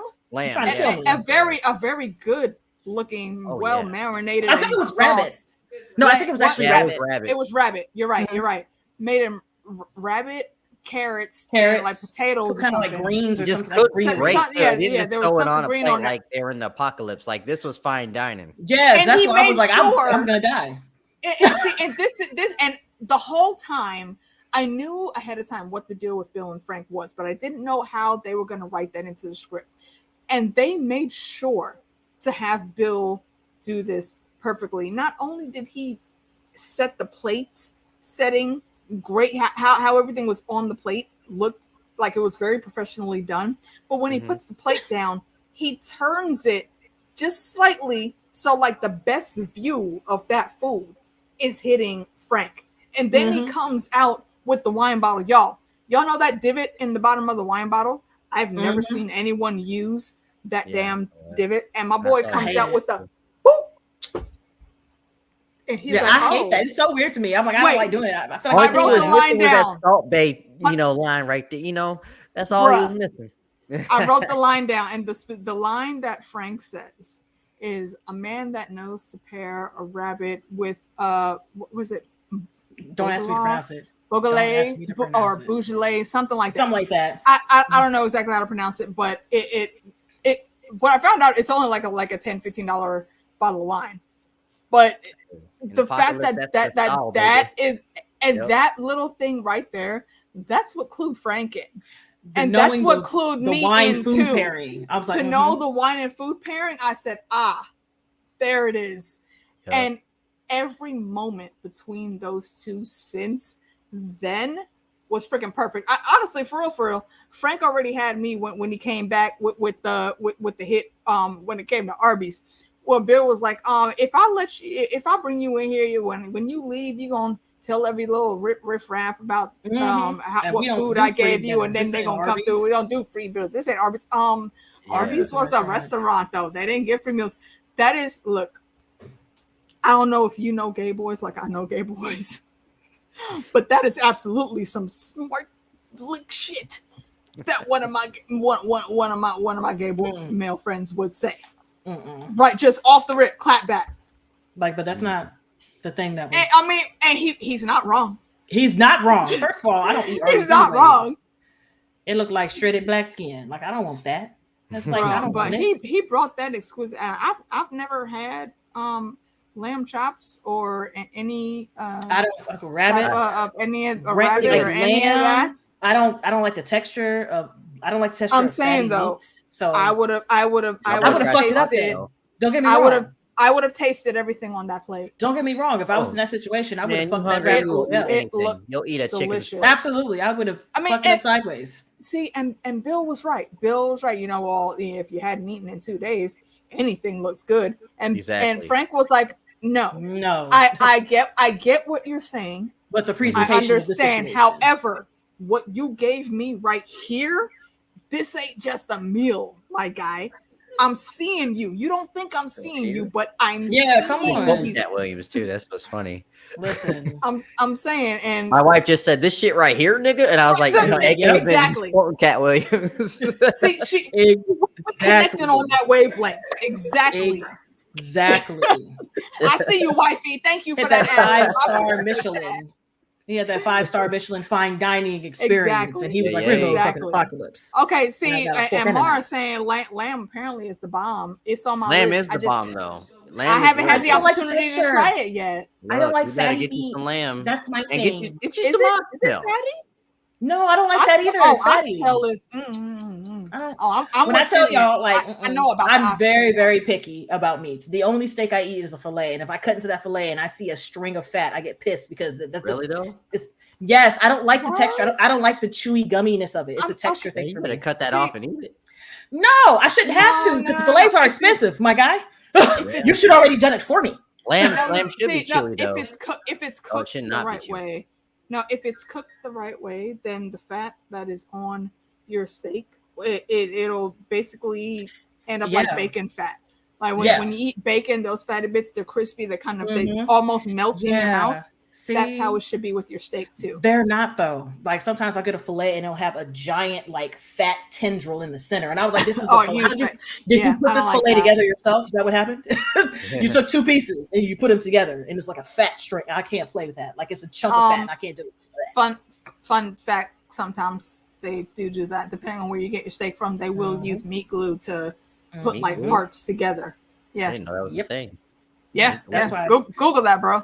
I'm super picky. Well, bacon is a thing. Like bacon, it depends. It has to be really crispy. If the bacon is not all the way crispy, I'm not fucking with it. Because if I chew it and it's gummy, I don't play with that. Honestly, for me, when it comes to bacon, it depends on my mood. Sometimes I do like a bit of softer bacon, but that's only because it's bacon fat and there's flavor in bacon fat. It can't be like just super soft. Yeah, bacon fat. I immediately cook my eggs after making the bacon because it gives it flavor. Yes, exactly. See, I don't eat eggs because of the texture. What? How do you cook your eggs? There's no pleasing you. It doesn't matter. I've tried every type of eggs because they smell good. And my dad would fry his. He would make scrambled. And I'd be like, oh, it smells so good. And so I would go over to his plate and I would eat some. I'd be like, bleh. It's a texture thing for me. I can only eat eggs in fried rice. You know what? Eggs taste really good in fried rice, though. I love they are bomb. I put extra stuff. Wait, hold on. Y'all really don't know about meat glue? Yeah, it's meat glue. I've never heard of meat glue until now. Yeah. It's how they try to like trick you into thinking that at the grocery store, like when you think you're buying like a full nice fillet. Yeah, they be like that's very easily. What's the other side? Is it a T-bone that has like a half fillet, half? Half fillet, half sirloin. Yeah, sometimes they'll like put it together. It'll already be separated and they'll put it back together, or they'll put different pieces together so you can't see it or notice it. Don't Google it. Yeah, what Rami's saying. Yeah, meat glue is on more food than you think. And what like I was telling y'all earlier, there's a lot more fungus that ends up in our food than we really know about. Yeah, that's why I'm like, that's why I'm really picky about it. Well, I wanted to say also, like low key, like him owning a small town and with one person in it is kind of like a dream. Like that was kind of cool. That's what I was telling. That's what I said when me and Nick did our after show last night. They were both extremely lucky, very lucky to find each other in that situation. You know, not only are you just 2 random dudes that vibe, and if Frank wasn't gay, they probably still would have been able to get along because Frank has that type of personality that Bill would be able to, work around at least. But he lucked up so much that they just happened to be of the same sexuality. And Frank made sure to ask. Some folks might not. Folks might not have caught it, but he already peeped game from the lamb and wine. She just said free pie. Jackie, go home. So okay, Jackie, go to your room. I got a question for both of you ladies, and I was thinking about this actually earlier today before I got on the show. AK, I know your sexual preferences. Are you on the same team as AK as well? Or are you? Yeah, ping. No. Okay. Yeah, she's straight. So we just know each other well enough. We're able to ping pong back and forth on each other like that. Gotcha. Yeah. So this is what I was gonna ask, because I was thinking about this earlier. Like, to me, love is love. Like, I don't give a shit about like what people like. It's whatever they do, and I have no judgment on it. Would you go straight if it was just you and a dude? In the circumstances, change the circumstances, you and the guy. Would you go straight and say? And I asked myself honestly, the same question. It would depend. Love is love at the same time. I have to like this person. If I don't like you, fuck out here. It depends on if you like the person, right? It really depends on the person. Gotcha. In that type of situation, it really would depend on the person, because there is a such thing as we have gone through this maybe random horrendous thing together, or we just connect on this really bad experience that we both had, and neither one of us have anything else, and pop something might happen one night. Who knows how it goes down. It doesn't necessarily mean that either one of those partners have changed their sexuality or decided just to like jump over and change at all. Me, that's like prison. It's two humans connecting. Yeah, I mean, exactly. This to is me, all that's you have like left. prison, and like people like to joke about prison rape and stuff like that. But to me, sometimes when there's a love connection to prison, it doesn't even 100% mean that you're homosexual. It just means you're having a deep connection. You just connect with that person, and similar, So I thought about that's why I was thinking about like, what if I was in this situation? I'm not a homosexual, but like, what if I was in that situation where it was just me and another guy, and it's just us for the rest of our lives? I could see myself loving a person. I love my friend in that way, so I could see myself doing that. Yeah. But I think anyone, humans the way they are, like I said earlier, humans are not. Have never been meant to be alone. We all crave that companionship on some level. So even if it never got physical, you would still know between you and that person that you connect like that, you vibe like that. If something happened, and let's say someone that was on one of y'all's preference came through, it would probably still be very hard for you, for either one of you to leave the other. Right.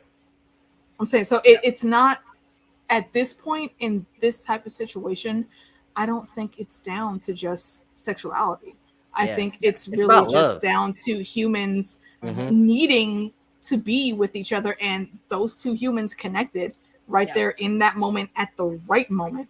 And that's their world now. Yeah, because listen, if I don't like you, I'm throwing you a piece of rabbit and over the fence, like, eat that bitch, get out of here. I don't want to deal with you. I don't have to. You taking the time to go get some rabbit, you gonna get a sandwich with some peanut butter and maybe a glass of milk, and you can go over there. Give some meat aluminum foil. Okay, you better take this aluminum. Right, you know what? I forgot. Right, we can't do the breads no more. You take this aluminum. You gonna get some of these cold cut roast beef. Yep. Trimmings. And in some foil and this cup of Kool-Aid. Take this to-go plate. As my auntie would tell me if I went in her room and bothered her right now, go suck. Please. That's it. Just go over there. Please be blessed and highly favored. Simple. But that's actually that's actually a really good point, and that you brought up, Ian. And I will put that to the chat room. What do you guys think about that? Yeah, I would like to know that too. Like that. Yeah. That took, as a male, it's hard to say shit like that out loud because, egos and shit. But, I really deeply thought about that. I was like, if you really think about it, that circumstance. Yeah.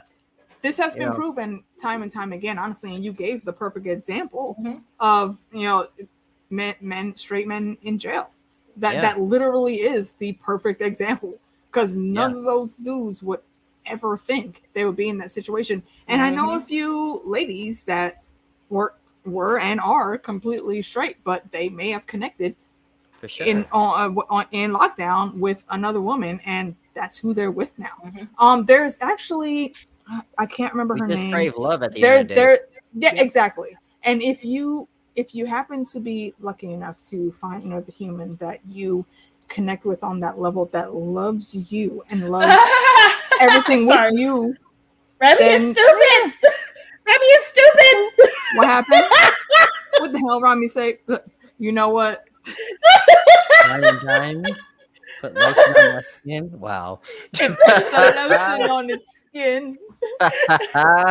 Or else it gets the hose again. If y'all didn't know, that is an actual song, and I encourage all of you to Google that after the stream. It's hilarious. I just like it from Size of the Lamb. The way he said it, you put the lotion on its skin, or else it gets the hose again. I'm like, where'd the accent come from, sir? You're in the US of A. He was so upset. He was so upset.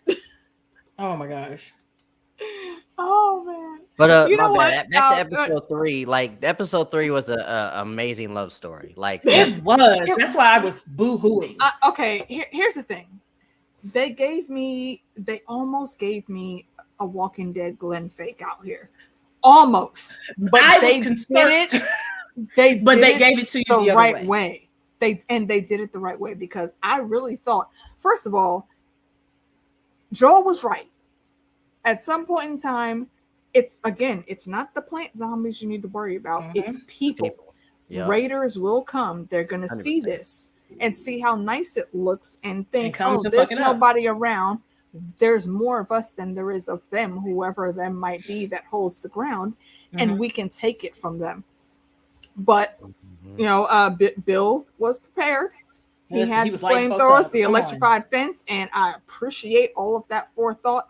However, though, sir, why you didn't have, and I know there's a specific term for it. I don't remember what it is. JD, if you're still listening, you could probably tell me. But there's something that hunters use where it's basically like a platform in a tree that they go up to, and they'll look down.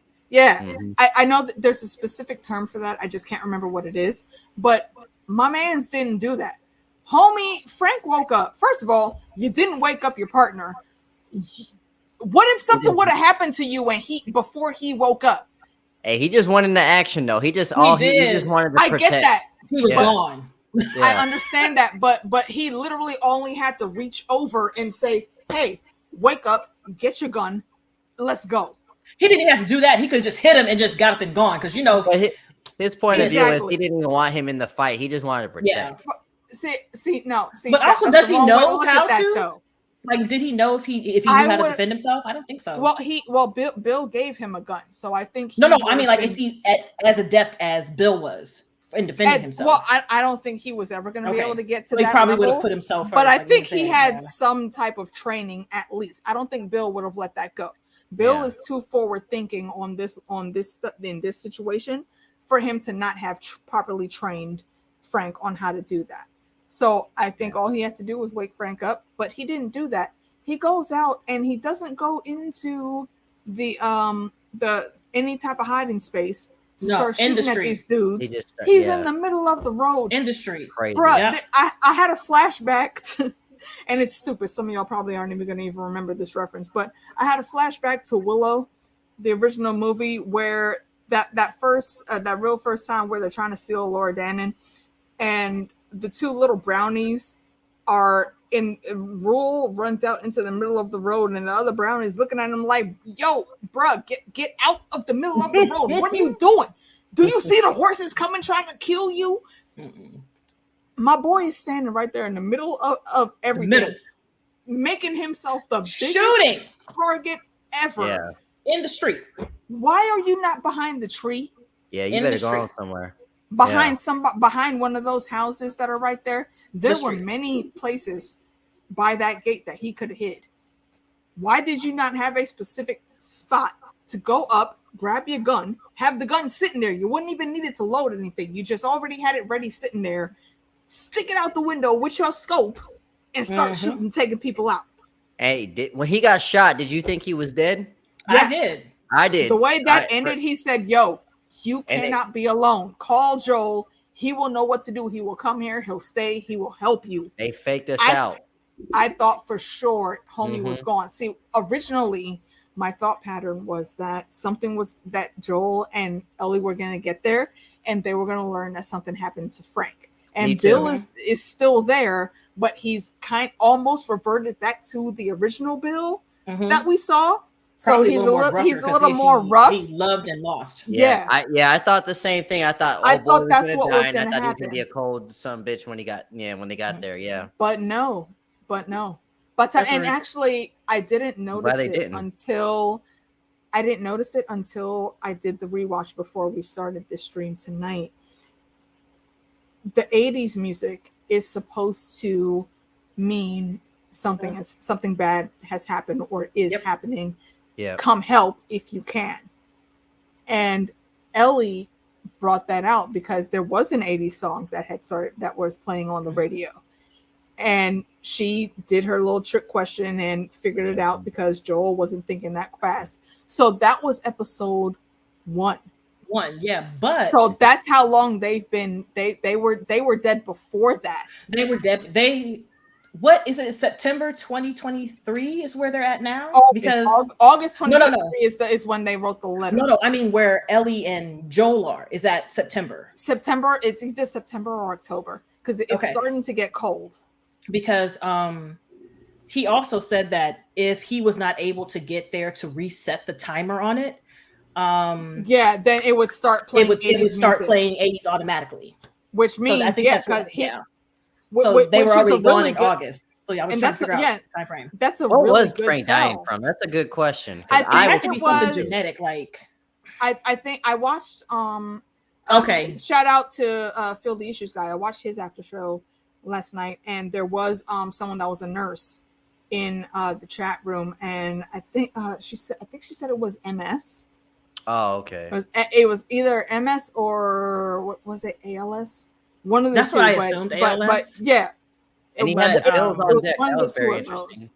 But whatever it was, he said that like there wasn't even a cure for this when the world was regular.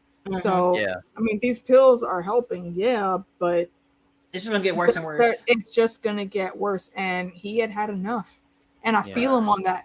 And even more so, I feel Bill 100% on his situation. Right before they did that reveal, I was sitting there watching, thinking in my head, like, if that was me, I wouldn't be able to do it. I would not stick around at all. No, that's my baby. And they've had a good 15, 16 years together. Like Bill said, 2007, I think. I am sated. I am content. Yeah. You gave me the best years ever, and you're about to leave. You want me, and Frank said, love me the way I want you to love me. Do this one thing for me. Give me this one last day. Okay, but don't think that I'm not coming with you, though. I love his response. His response was basically like, hey, I'm mad, but I would have did the same thing. Exactly. It's romantic as hell. Like Mara said, you passing, we pass. Dead ass. I'm not about to. Because I can see if he was well enough to go and like take care of, like kill himself away from the house so Bill wouldn't have to do it. But he wasn't able to do it. I'm like, if you're asking me to assist, then you're asking me to join. That's what it sounds like. They said it was a neuromuscular disease. Okay. Because I'm not about to. Yeah, I had no idea. Yeah, and you could tell it was something with his muscles because I think it was like his left side. Hold, like a paintbrush, and he couldn't do it. He couldn't do that. Yeah, that was just weird. You see old boy get shot, and the next thing you see him. I was so confused. I was confused too. I see at first, before I watched the episode, I thought, like I said before, Bill was gonna be the one that survived, and Frank was gonna be dead. But then once I started seeing how that scene was going, I said, oh, okay. So when Joel gets there, it's gonna be Frank that he's talking to, and Bill's gonna be the one that died. And then we get past that night, and it's Frank in the wheelchair, and Like a Bill minute survived that fight. He actually fought those raiders off, which I'm sorry, if you're really coming in for a raid and you see a fence like this automatically, You should know something going. Yeah. don't touch it. Yeah. Maybe you want to not try to steal from or this try person. to walk up to it. Like maybe try to make friends. Try some type of negotiating. Why did you go directly to, I need to take this and fight for this? Exactly. Why not just talk to these people? Because if they would have talked to Frank, I guarantee you, Frank would have thrown something over there. They probably would have been good allies. Yeah. Frank would have thrown a basket of something over. Yeah. At least, I'll give you some rabbit, baby, if you just protect my area. You know, something like that. Very least. At the very least, and Frank would have been able to talk Bill into, we don't need to kill everybody, because we saw that fight they had, and I thought that was just so on point, because Frank is everything that Bill is not. Mm-hmm. Bill wants to stay isolationist. No, this bad thing is still happening. We need to protect ourselves. We need to be in a bunker. Nobody outside at this point after this hour of the day, blah, blah, blah, blah. And Bill is like, okay, but this is still our home, though. I need our home to look like our home. I need some paint so I can make these buildings look nice, decent. And honestly, let's even throw out just him trying to feel pretty. Let's toss that out. You still need to do maintenance on your house, Bill. Yep. You can't just let random shit go. You still need to, if you're living there actively, you still need to make sure that all of those the gutters, the paint on the ceiling, the siding, any type of brick that you might have, all of that needs maintenance. So Frank's not wrong in doing what he's trying to do. And what supplies are you worried about wasting? The Home Depot is right over there. The Home Depot's still over there. It's been 20 years and my man still has toilet paper. Come on, I would have cleaned. I'd have made so many trips to Home Depot in the beginning. That gives me another pandemic flashback with the toilet paper. That's funny. People are so stupid. I'm like, y'all are dumb. I think that's why they put that scene in there, because he had literally this whole town, this whole little small town at his disposal. So of course, 20 years later, he's gonna have toilet paper. For the most part, it's only been 2 asses to wipe. Come on. So yeah, you still got good supplies. You still got good running hot water. Dang. So all this really you fussing about friends some with paint? the crazy guy. Look, make friends with the conspiracy theorists. I know a few of them, and they're not really that bad of people. If you catch the right ones, just saying. But did you guys know the changes from the game? Because I don't know any of them. Okay, so in the game, I know that they didn't even have a backstory. It was alluded to that they were lovers and one died. Or something like that. You had to go through that area and pick up all the notes and read them. But when they got there, Bill was there.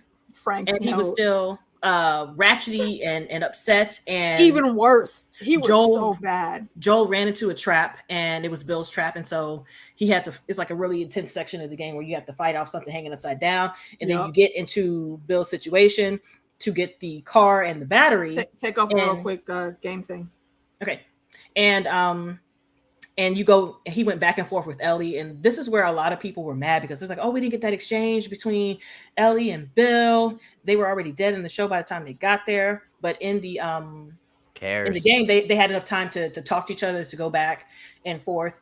And when they went out to get more supplies, they found Frank in one of the buildings hanging. He killed himself because he was, 1, mad at Bill supposedly, and 2, he was already bit, and he didn't want Bill to see him. I like the TV shows better. Yes. And so they rolled up on his body hanging because he hung himself. Yeah. And he was like, oh, that's Frank. That's sad, but I do like the love story a little bit better. And then at the end of all of that, how they showed that. He still died. He died in a mission. Bill died in a mission. So either way, I really do like this one better. And there's one thing that I'm very curious about, and I think we're going to get it next episode, given what was going on in the trailer. When I was watching Fill the Issues Guys after show last night, there was a caller that called in and said she absolutely hated this episode because there's a lot of action sequences in the game that happen when they first meet Bill that did not happen because of the way they did the show. And I'm like, okay, why but is it always got to be action? Right, we only on episode 3 though. Did you watch the trailer? Maybe we're gonna get some of those battles in the next episode. We're on episode 3, and they got renewed for a season 2. Come on, yeah, and we already got season 2. So enough people thought that this was cool. Well, it reminds me of people watching anime. Writing. Like when people first get into anime, all they do is get the action shonens, you know, they get the horror ones. And same thing with K-dramas, they get the action shows, the horror shows, the thriller shows. Like the meat and potatoes of most of these anime and like K-dramas is the slice of life relationship rom-com shows.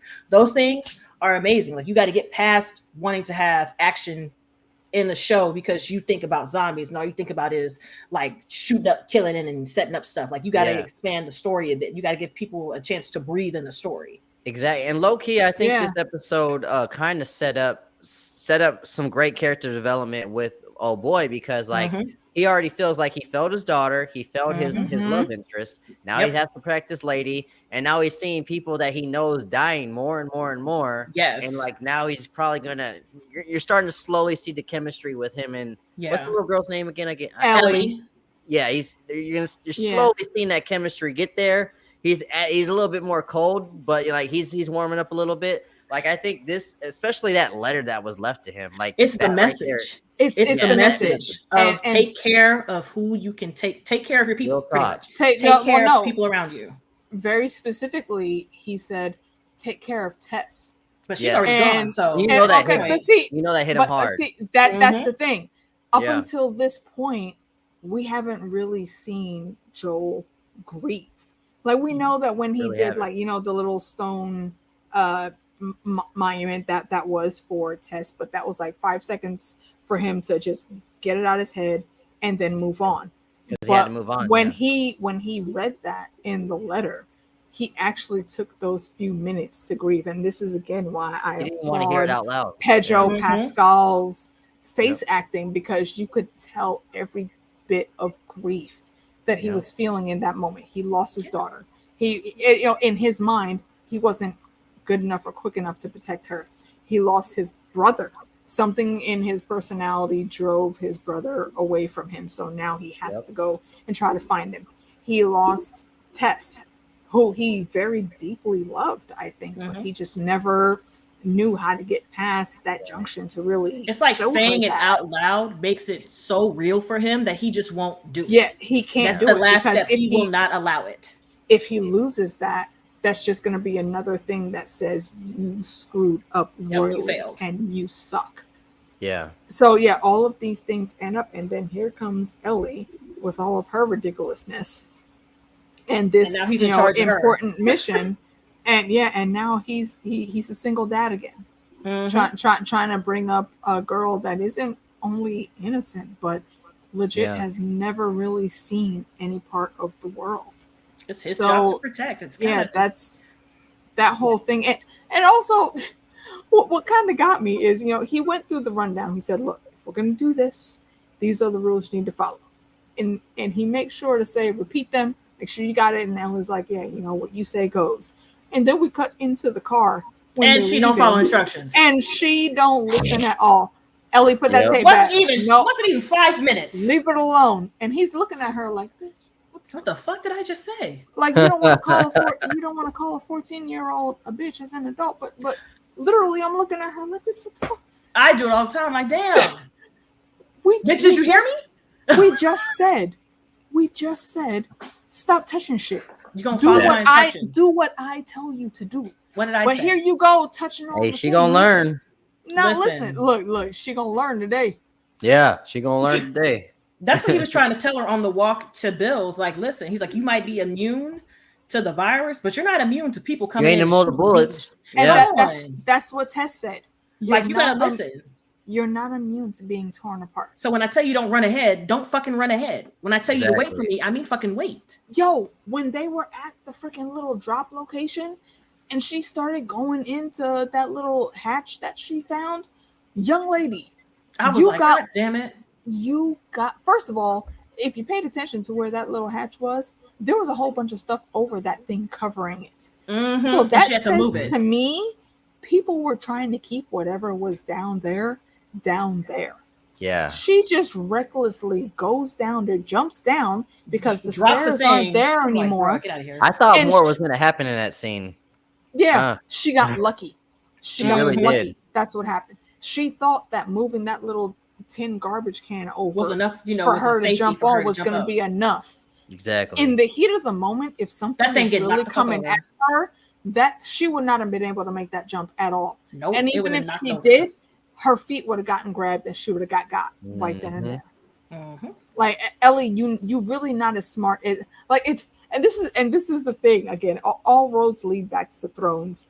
I'm looking at this girl and this is kind of the same problem that I had with Fear the Walking Dead when it first came out.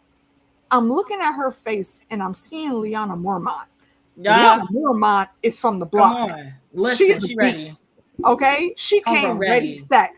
I have 68 troops, and let me tell you, it's only 68, but they are worth 3 times all the landmen that you got.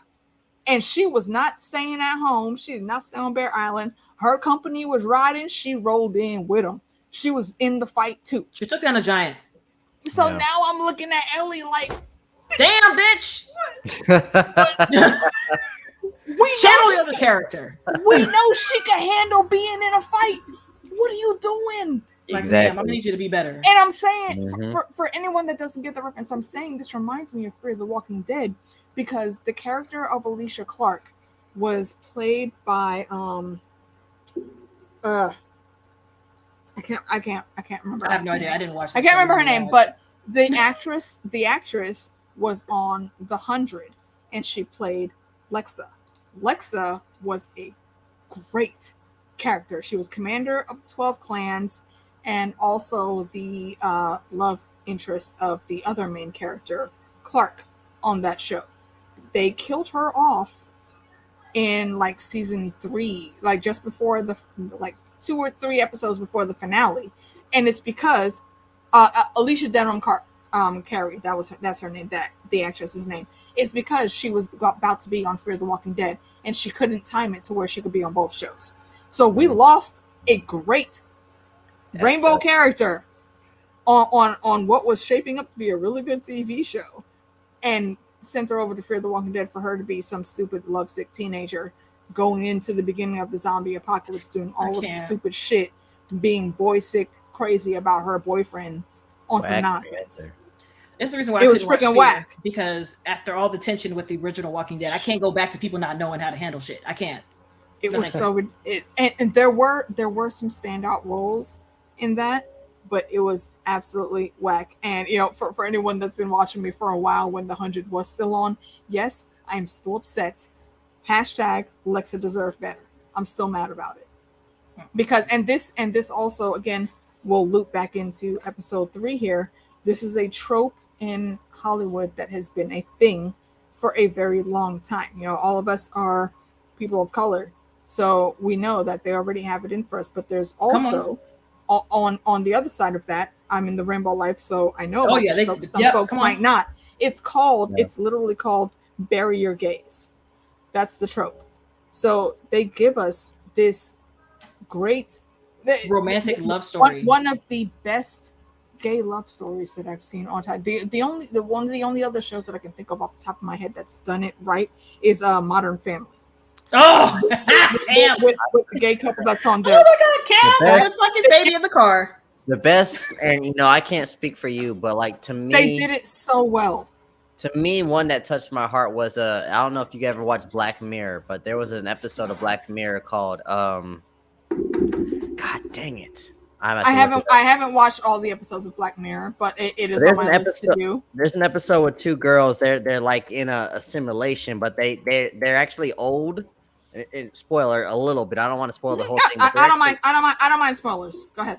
Okay, gotcha. So they're actually old, and they go into like a computer program and meet like the Sims every night. Okay. And they fell in love in the program, but they're actually old in real life. What the hell is it? San Juniper is what it's called. Episode. But like the girl Mortal that played Kombat, like Black Mirror? young Sarah Connor in the newer freaking Khaleesi, that's Emilia Clarke. Yeah, June. She's actually on that show I was just telling you about. She was on too. Black Mirror. The Station 11, the show I was just telling you about. She's on that. She's in Emilia Clarke was on Station 11. Okay, cool. Station. No, Emilia Park. She's the one that's on. You said the young Sarah Connor, right? Are you talking about Lena Headey? There's multiple Sarah Connors. Sorry. Yeah, Lena Headey. There's Linda Hamilton, the original Sarah Connor. Lena Headey was on there for one of the TV shows, and then Emilia Clarke was in the like 5th or 6th Terminator movie. I don't remember what number it was.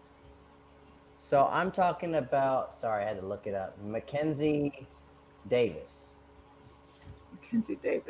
Mackenzie Davis, and she's on that show I was just telling you about, Station 11. But she's on the show. She's on that episode of Black Mirror. But it's a very good LGBT loves episode. Like, to me, it touched my heart just as much as this one.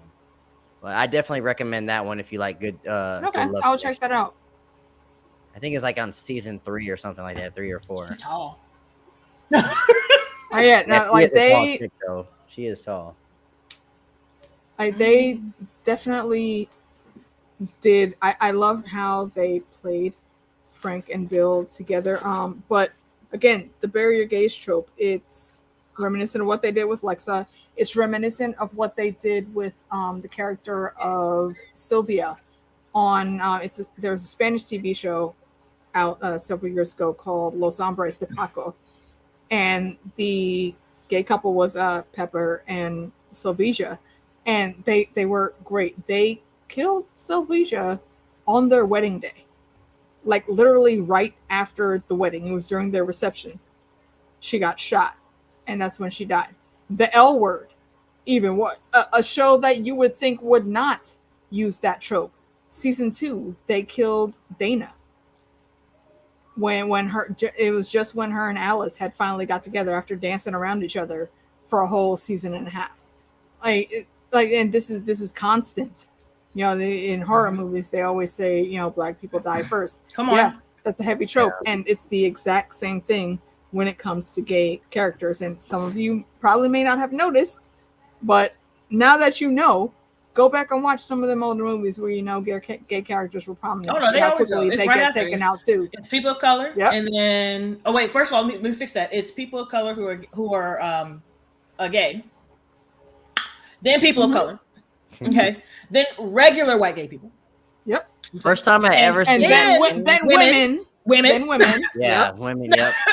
First, you always have to have a white man survive. But the first time I ever saw that change, and there still was a white man that survived, was like a Deep Blue Sea when LL Cool J survived. Come on, that was the first time I ever saw. Like, yo, he survived this. 13 Ghosts, Rod Digger at the end popping up.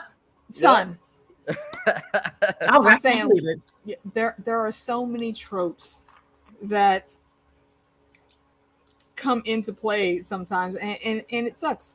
But even still, that aside, the way they ended this episode, like before they actually showed what was going to happen, as I'm watching all these steps, I was literally thinking, if that was me in Bill's position, this wouldn't even be a second thought. I'm going out with whatever lady I've been with for the past decade or so. I'm not going to be there anymore. And Bill said it so perfectly. I've had my time. We've had our time. If you're ready to go, then I'm ready to go. I am satisfied. You gave me everything that I needed in life. And this goes back to what I was saying at the beginning. Humans need companionship. And you think about Bill's situation, and I can exactly see why he was the way he was in the beginning. He's in this little small hick town, first of all. So not only is he in the camp of conspiracy theorists and whatnot and what's going down, but he's also gay. So these are two very big parts of his life that he has to hide and make very minuscule when he's out in public. I love a character that's self-aware. And when reading that letter that Bill left, he was exactly self-aware. He knew exactly who he was. He understood the assignment, and he played into all those parts. And he said, yo, people like me and you, we have a job to do here. And that is to find our one person that we need to protect and help get through the rest of this world. I found my one.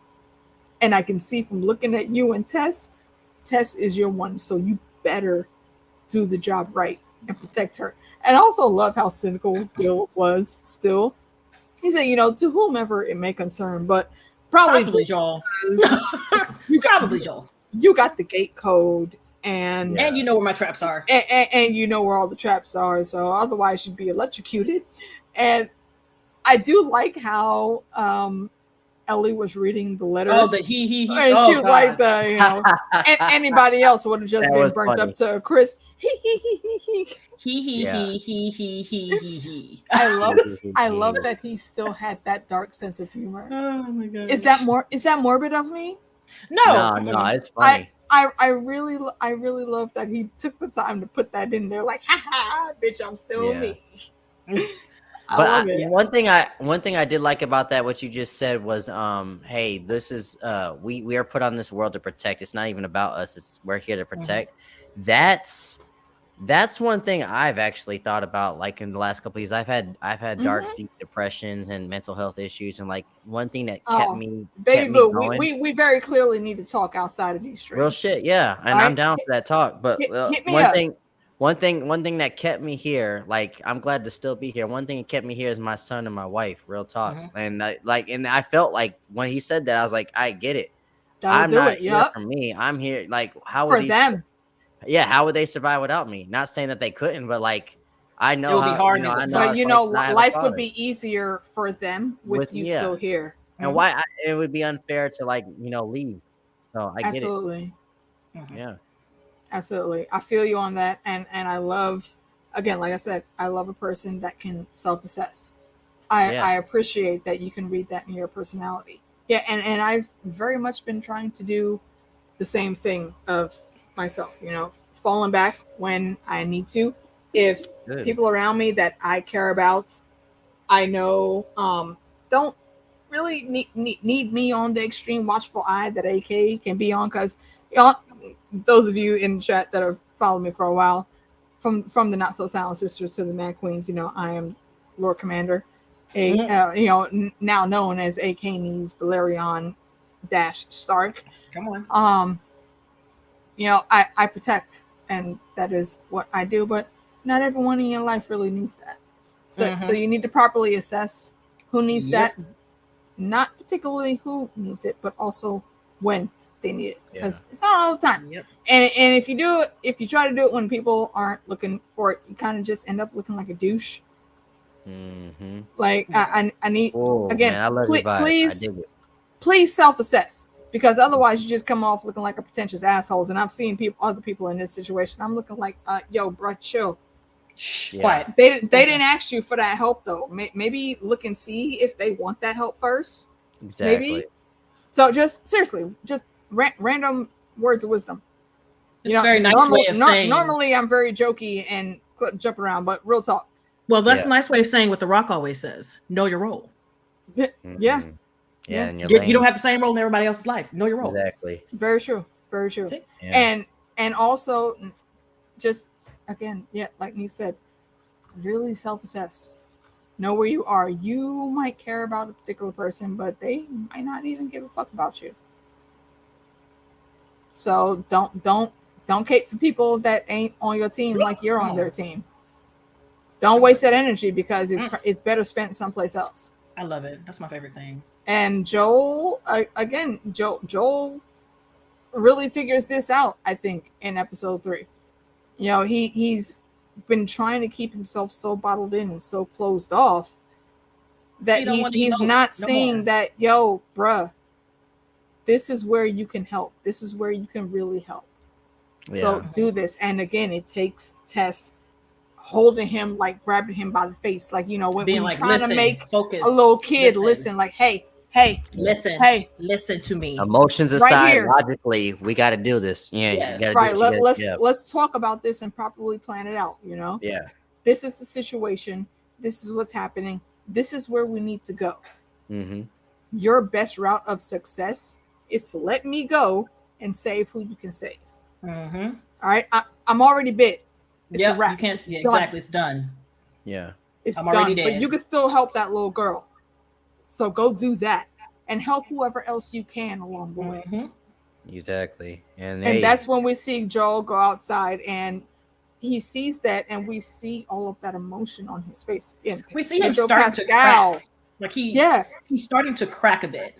This And is especially the first after time. Ellie said, like, listen, she was like, I didn't tell you to come over here. I didn't tell you to do any of this. You guys want to do it yourself. So don't sit here and blame me without blaming me, because you are blaming me. Here's the thing with that, though. I don't think she needed to say that. I think that is her projecting her guilt on a flashback that we're going to see in future episodes.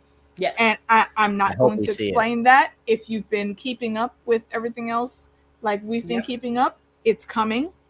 You'll remember I said that if you don't know that message is right for now. Two people, her and Joel. Yeah. It's not just a message for Joel. Ellie in that moment is just projecting what she wishes could have actually been true, because she feels a lot of guilt, I think, for the death of someone else. And I'm looking forward to seeing that actress on the show, because I am a fan of hers.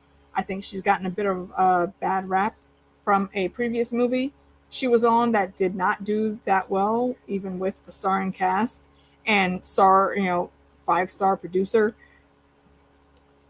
When we get there, you'll see what I'm talking about, and we're gonna do one of these discussions. You're gonna come back like, damn, okay, we got you. But I just feel like put a pin in that. I feel like this episode was a bait and switch, because I knew what happened in the story, and so I was expecting to see I didn't remember. And then the whole entire world was crumbling. I'm like, y'all are some assholes. You don't care about nobody's feelings. You don't care that I have to go to work. You don't care that my face is burning from me crying. You don't care that I have to use paper towels to wipe my face instead of tissues because I ain't got no tissues near me. You didn't care about my pain. Like, that's rude. Jackie, I believe it was A Wrinkle in Time. I'm talking about Storm Reed. She is going to cameo on the show. Like when wasn't she Rue's sister? Was she Rue also? No, like Rue's sister in Euphoria. I didn't watch Euphoria, so I don't know. Oh, Rue's sister. Yeah, she's she was in A Wrinkle in Time as well. She's about to be in a movie coming up soon too. She's been getting, I don't know her name, but she's been working. She's been getting a fair bit of decent roles. She's Rue's sister in Euphoria. Yep. Yeah, but A Wrinkle in Time didn't do that well at the box office, and she starred in that movie. So movie Searching, which I love. It's a movie just like it called Finding. I think she's in it as well too. If you ever get the time to see the movie Searching, it's good. It stars, who's that good dude from Harold and Kumar, the Asian guy? Freak, what is his name? Oh, freaking Spike from Cowboy Bebop on Netflix. Yes, John Cho, yeah. So there's a movie called Searching where the whole movie is like it's surveillance or like your phone or something like that. They filmed it that way. And so I recommend that movie. She's in a movie just like it called Finding, I think. And Ian, yes, can you write something down for me to put a pin in for me and you to chat about later? I think we could do a good stream about it. Meeks, you can come too. Please, and thank you. Movies that have flown under the radar that we think are worth people taking a look at. We could talk about that all day. Yeah, I think we could get some good things out there for folks to look at. Like there's a few movies I can think of with Angela Bassett and Ralph Fiennes actually that flew under the radar that people may not necessarily know about. Are we talking about like recent ones or just in general? No, just in general. Okay. Cool beats.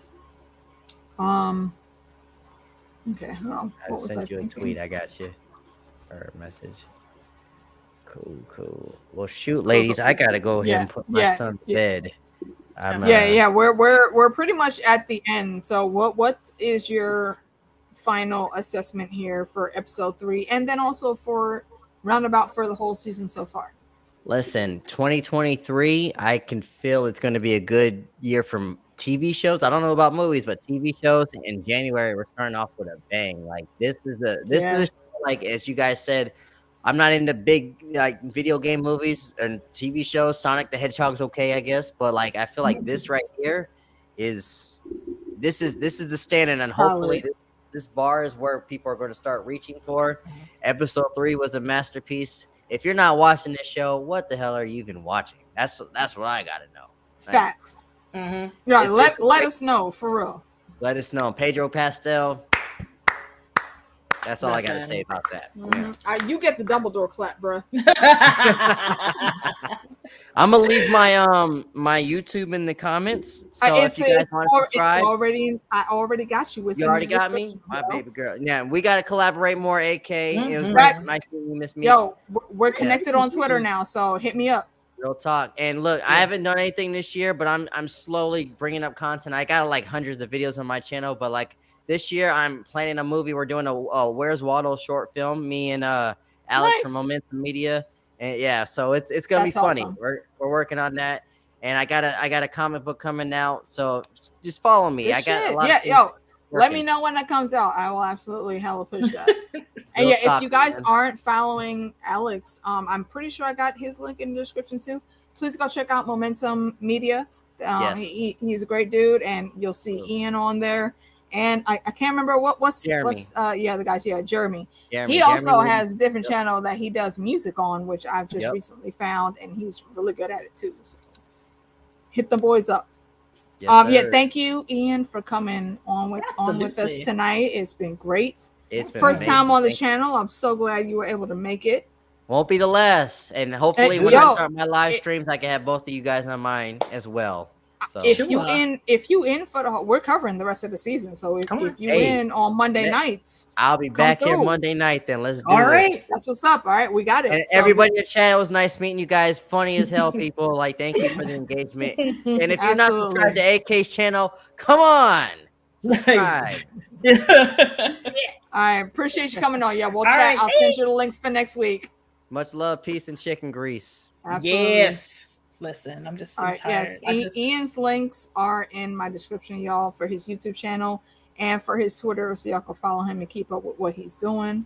So yeah, definitely go ahead and give him a sub and a follow. You will not be disappointed. He's super cool people, as y'all have seen tonight. So Meeks, what are your final thoughts on this episode 3 here? I am loving it, and seeing as I am, I'm not too strict on video games adaptations, because I even, believe it or not, I even liked the Netflix Doom movie because I thought it was entertaining. Doom. Yeah, that was like part 3 or something, wasn't it? Nope, it was just like part 2. No, it was the first game. It was the first movie that they tried to base on the new version of Doom, like Doom and Doom Eternal. Yeah, that was the one with The Rock, right? No, that wasn't Netflix. That was a long time ago. They had one.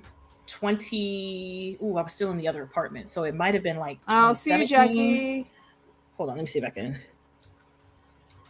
Because I didn't know that there were others. Okay, it was cheesy, but I loved it. So I'm not really too strict on any adaptation at all. But this one, I really like what they're doing. I like the liberties that they're taking. I like the stuff that they're keeping. And I just think it's well-rounded. It's really well-rounded on giving us video game missions and story points, as well as expanding our understanding of what's going on in that world, because it's a completely different world than what we have right now. So in the game, you would have to like pick up all the notes and read it to get this information. And some people don't be fucking reading. They just play the game. And a lot of people are people are upset about Bill and Frank being gay because they didn't read the fucking notes. It's literally in the game. Right. It's absolutely canon to the game. Now, and that actually is one change that I found interesting, because in the game, Frank, he takes himself out. It doesn't end up being, a couple just going out on their own terms. Him and Bill had some argument about something, and he went out there and got bit. Yeah, Frank actually left a note before he left, and he was very harsh in that note. He was saying like, you know, I can't believe like I was ever with you, and that's a polite way of saying half of what was in that note. Mm-hmm. Like, yeah, So Frank was pissed, and Bill found him hanging in one of the houses. Yeah, so I'm like, y'all didn't read the notes, and the notes were indicative of what's going on in the world, what's going on in people's relationships, and what's happening in their past. So I really do like how they're adding all the little notes that you see in the area to the actual story to give people more information, the information that they wouldn't have had if they hadn't played the game or read the notes. But that movie is called Doom Annihilation. I love it. That's what it is. It was called Doom Annihilation. Doom Annihilation. Mm-hmm. Yeah, a whopping 3.7 stars. I liked it. If it's on Netflix, I've probably seen it. I don't even know if it's on Netflix anymore. I tried to look for it and I couldn't find it on Netflix. They took it away. Yeah, okay, let's see. The only thing I think that I have that we did not completely touch on is in situations like this where you do end up like Bill and Frank, and you're immensely lucky to find a partner of that caliber that matches you a lot. Like Frank was basically the yin to Bill's yang. And they just meshed so to fall into a situation like that, it was getting is spectacular. Spectacular. And I loved how they played that out. And the last note that we did not touch on at all for this episode, I can say, is enjoy the little things.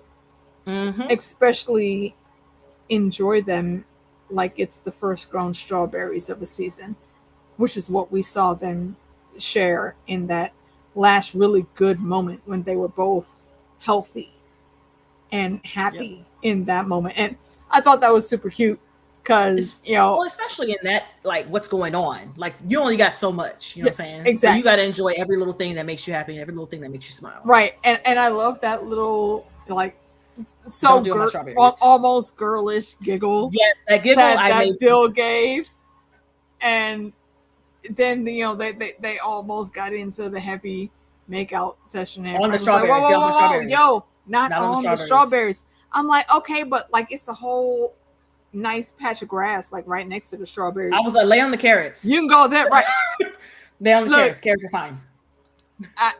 I might be ridiculous in saying this, but for real, if I was in that type of situation, I would hella be a voyeur in that. Like I don't give a damn. This is my spot.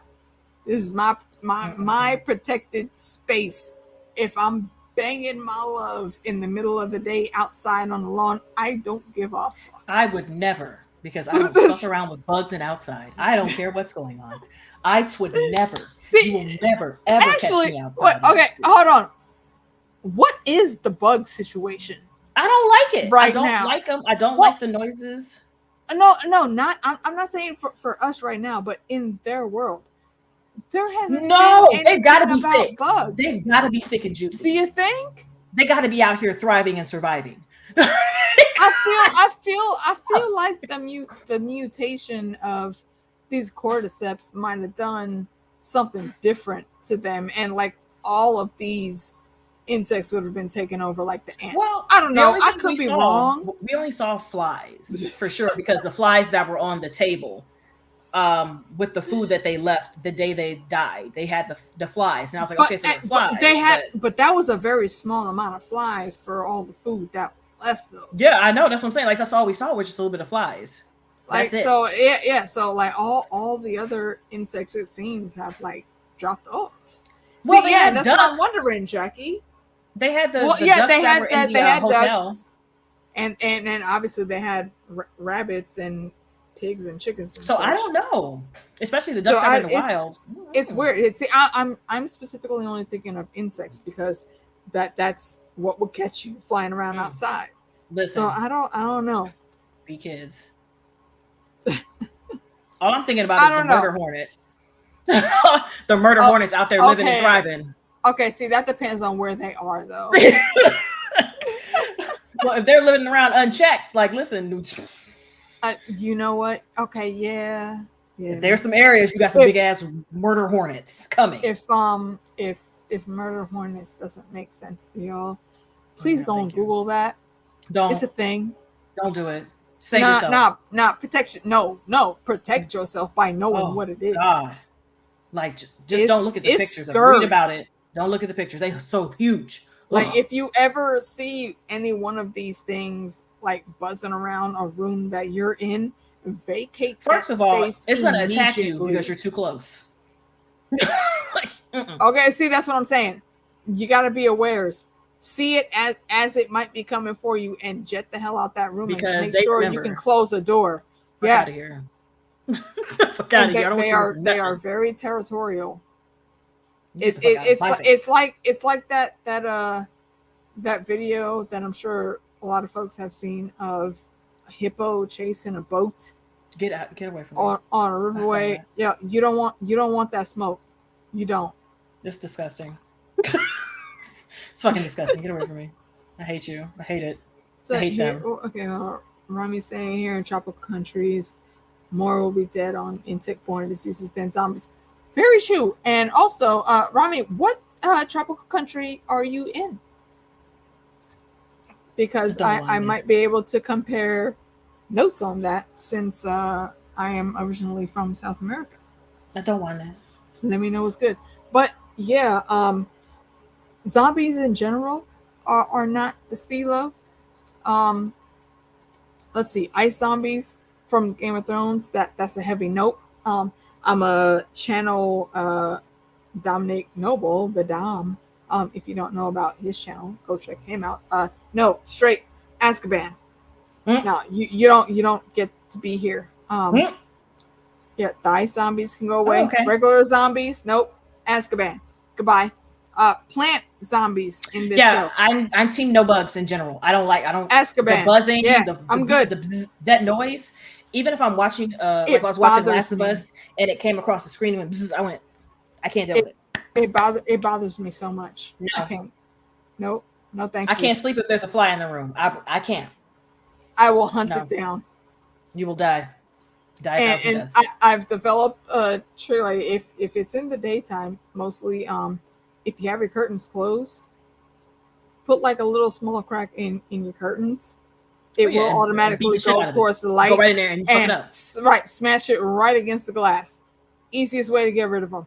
Yep. Instead of chasing them all around the room. Absolutely not. I don't have time for it. I'm like, listen. Well, the worst is when it's in your bedroom and you don't have a decent window and all you got is your TV, so you can't really fuck up your TV. You can't just hit your TV. So you got to figure it out. Well, what are you using to swat at the fly? A fly swatter will not heavy harm items. your TV. What? The way I do it, the way I Serena Williams that bitch, it will. What large heavy items? You're gonna die. About? I want you to die. A shoe. I will get a boot. I will get a book. A paper, bruh. A rolled up newspaper or a fly swatter will help. What are you talking about? Yeah, and I will have that, and I will still practice my backhand. Serena and Venus doubles training. We're going. Don't throw shoes. We're going, flies, yo. We're working on the serve. You're going to be deceased. The weird thing about all this is, and y'all probably aren't even noticing, this is how I know my lungs aren't back to what they should be, because I can't really fully give a good belly laugh like I wanted to, because that shit was hilarious, but I literally just don't have the capacity in my lungs to laugh the way I want to. I have thrown full bottles of water at shit to kill it. Like, whatever. Ma'am! Whatever. Don't come in my house. You have the whole entire world. Don't come in here. Don't come around here. Like, I don't want it. Okay, that's how things get broken. I told you. That's why. No bugs. Oh my god. Why? Nope. Negative. Yucky. Terrible. Absolutely horrible. Fuck those guys. I feel like it will be bad, but I mean, true enough. Yeah. We can't. They haven't shown any yet, so we don't know. Let's see. If humans were gone, we would have way more. But we would have way more of everything in the animal kingdom if humans were gone. Like I said earlier, the COVID pandemic proved that. Yep. There are waterways. It was around Venice. I remember now.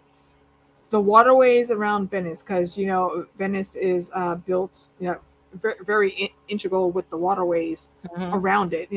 There's sidewalks there, but there's also waterways and how you get around the city, and those waters became a lot clearer once everything was shut down and people could not come outside for the pandemic. So yeah, I think there's something to think about. Yep. In those situations. Let's say, just throwing water bottles at bugs. Right. Get them out of here. Like a whole. You gotta leave. Water bottle though. Come on, man. nasty ass Stray songs. I gotta leave. And you right. You gotta go right now. You gotta go. Don't be coming here. Absolutely correct, Ron. Nature is scary. Not even scary. Nature is scurry. It is. It's disgusting. Seriously, like I used to have delusions of grandeur of like going through the Amazon and visiting the tribes and seeing all of the things that were you out see there. Me instant slow turn like. And then I grew up and found out the types of insects and bugs that lived out there, and I was like, nah. Same thing with Australia, because I'm an 80s kid and I love Crocodile Dundee movies, as cheesy as they are. That shit had my head hyped up like, oh, I can totally go to Australia and survive in the outback. Nah, bruh. Nope.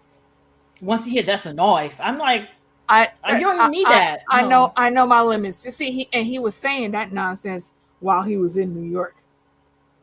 And yeah, if somebody pulls out a pocket knife and you pull out a freaking Bowie knife, yeah, absolutely, you gonna win that knife fight.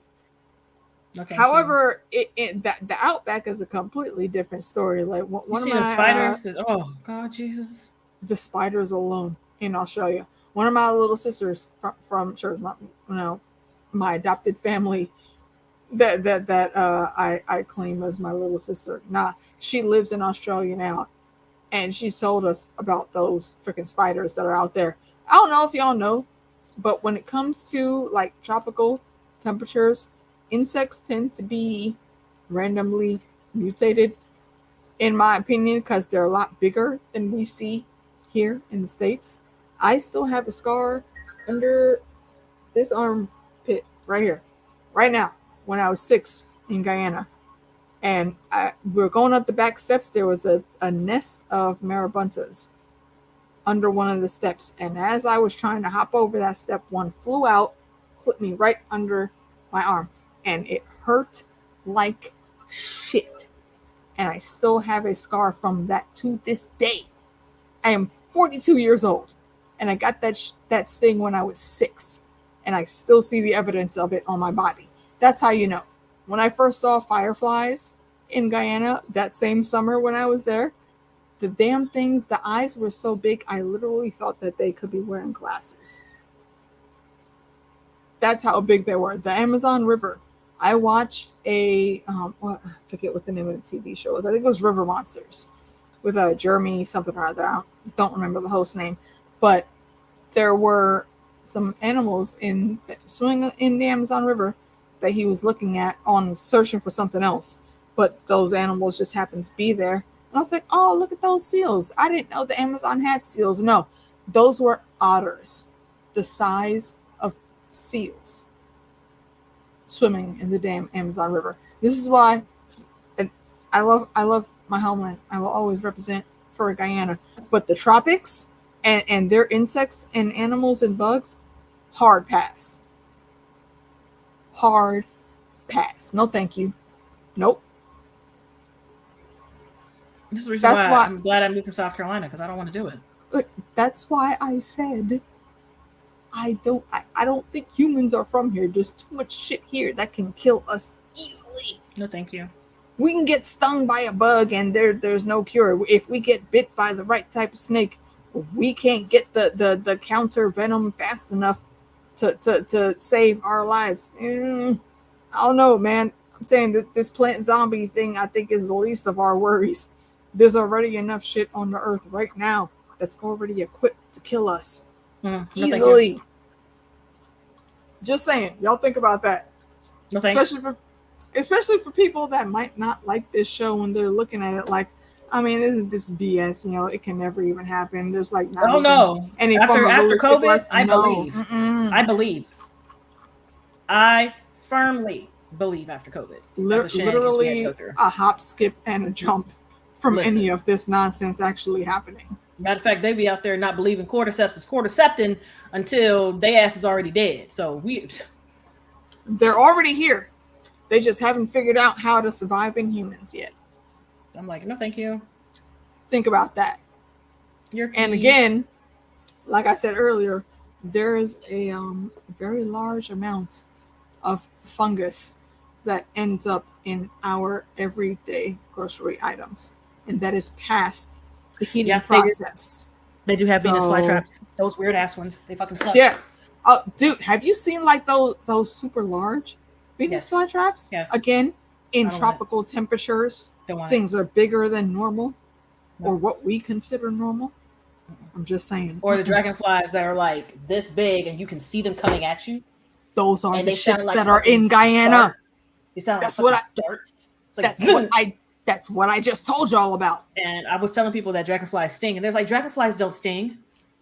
No, American dragonflies might not sting. No. Maybe. In South Carolina, they sting. I don't know the fuck you talking about, dog. Like this lady had a full on argument with people. I've never seen a dragonfly sting. Congratulations, I have. Yeah. I don't want it. Look, in the words of Kevin Hart, seriously, pineapples. Nope, I don't want it. That's my safe word. Yep. No gracias. No gracias. What is this? Don't tell me about any bills due. I don't want to know. I mean, it is the end of the month, though. I don't care. Don't pop up on my phone telling me bills is due. I don't give a fuck. I don't want to know. Okay, hold on. Everyone will hate me for this, but there is black fungus. Yeah, I actually heard about that one. I'm saying if something like this really popped off, that timeline that Joel gave Ellie, it's not unrealistic. It really isn't. And I will encourage you guys to go, if you haven't already, check out the interview that Voss did on New Rockstars with a scientist that actually works with cordyceps and tracking them and finding new species and just making sure all the knowledge we can have on them is there. It was very insightful, and it's probably some of the facts are probably going to scare you a little bit. Just be prepared. I'm saying this shit ain't just fiction. It could happen. Just saying. But for episode 3, though, final thoughts. Shout out to Murray Bartlett, who played Frank, and Nick Offerman, who played Bill. They absolutely made this episode. Shout out to Anna Torv for playing Tess for those couple of episodes. I will miss seeing her because I really like Anna Torv. I know there's a few other shows she's been on in between Fringe and this. I just haven't gotten into those shows. At some point, maybe I will. I do hope they bring her back for another flashback. Yeah, I definitely think we'll see her in at least one flashback. I know for sure when we get the character that Storm Reed will be playing, it's going to be in a flashback. Like, if you can remember, I think it was in episode 2, Tess was asking Ellie about the mall her going out there, that she had told her about. And she said, yo, you were in there by yourself? And Ellie paused for a second, and she was like, yeah, I just wanted to see what it was like. But the look on her face, and, applause to Bella Ramsey for this, the look on her face said that, there was something extra going on there. And we know, because we've already seen in the previews, that Storm Reed is coming. Well, I feel like she got bit, but she didn't want to pry. But she didn't want to try. That she knew she didn't want to pry, so she was like, And Tess is good at reading the room like that. So yeah, that probably is what it is. Yep. Yeah, Tess' backstory. I know the little bit that I know with Tess's backstory is at some point in time her son had gotten infected, but she couldn't bring herself to put him down. So she just locked him in the basement and left. So that's why I said earlier, I think she saw Ellie as like her second chance to do right by a kid that truly needs that help, and not only needs that help, but could be very important in beating this thing that has crippled the whole world to his knees for the past 2 decades. So we'll see how it all plays out. I don't think there's a way that they would be able to bring her back her backstory right now, especially with her being dead. There's no reason for it. Yeah, I think it'll be past like the mid-season mark. No, they're not going to do her. They're not going to do her backstory. Don't think so. She's dead. She's dead. What for? What for? She's not coming back. She's dead. I think for me it would depend on how they did it, because at the very beginning, internet. Once we with the 80s, what happened? You're like stuttery and it's slowing down. Ooh. It's like, okay, I don't know. It's like, what's the word? I just want to do Lil' Kim because that's what it was like. It was is it Robody? Yeah. Boo. Okay. I don't know why. I don't see any pauses on my end. Damn. Bananas. Ain't that a bitch? Oh, that's annoying.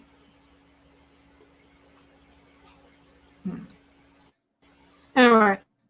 All right, well, we're about to wrap up anyway. Cool beans. So, Meeks, what you got coming up outside of your reaction for this episode? A lot of stuff. I'm still watching Grimm. Season 4. Getting ready to watch some episodes after I have a question about that. Actually, I have a question about that. Because there are, the show's already ended, and there would be a lot of material for us to go through. How would you feel about just putting together like a Harry Potter bestiary volume together and just talking about all of the beasts we've seen Nick fight, from like Hexen beasts? Oh, that's a lot. From the beginning and then through to the end. Yeah, that it is a lot. But if we were to cover every episode, it would be even more at this point. Because you're on season 4 now, right? Yeah, there's one every episode that they deal with. And I haven't seen too many repeateries. Yeah. That's why I think it'd be easier to just pick out the monsters from each of those episodes versus going through each episode in detail. But that still ends up being the same thing because it's still 22 episodes for the first 6 seasons, or is it first 5 seasons? I can't remember how many seasons it is, but that last season is the one that's short. Yeah, the last season is. I think we could condense that if we're just sticking to making a bestiary. I think we could condense that to half seasons and talk about all the ones that were in like the first 6 to 8 episodes, and then the bottom half. But the story itself is fire. It's so good. It really is. If you guys never watched Grimm, season 5, I think they said they were the best ones. Yeah, if you guys never watched Grimm, do it. Please go watch it. It's on Amazon Prime. The first season, they're trying to find their footing, but once they do that, the second, like it's brilliant. Okay, and here's a hint. If you don't know what that storyline is, if you take all of the twists and fairy tales that were happening in Once Upon a Time from seasons 1 through 3, and you mix that with how the old Grimm fairy tales were, and they were dark and kind of bloody for some of them. They weren't this fairy tale that we've been fed as children. That's Grimm. It's really good. Yeah, it's very cleverly done with their monsters. But yeah, I'm on season 4 of Grimm, so I'm watching that. I'm doing K-dramas. The problem is, Night Casey, is that the K-drama I'm watching right now, Crash Course in Romance, it's so good. However, it is simultaneously airing on Korean television, so I cannot post it on YouTube at all. Yeah. So that's a no-go for that. Yeah, if it's currently on syndication, they will ding me. So it's on my Patreon. Full length is on my Patreon for that K-drama. I just finished The Glory, which if you haven't seen it, it's part 1. I'm gonna need you to watch that whole because it's really good. It's really good. It's what a is that? revenge What is story. that about? I think I saw that come up on my Netflix. It's about a girl who was severely bullied in high school to the point where she had to quit. And she vowed the day that she quit that she would come back and make everybody's life a living hell. And she has worked diligently to do so. And now it's time to put her plan in action. So that's what she's doing. And it's a standard 16 episode season, but they're splitting it into 2 parts. So part 1 is, of course, 1 through 8, and that ended. And part 2 doesn't start until March. Okay. Yeah, it's really good. It's really good. Low key sounds like oh no, it's fire. Pretty Little Liars.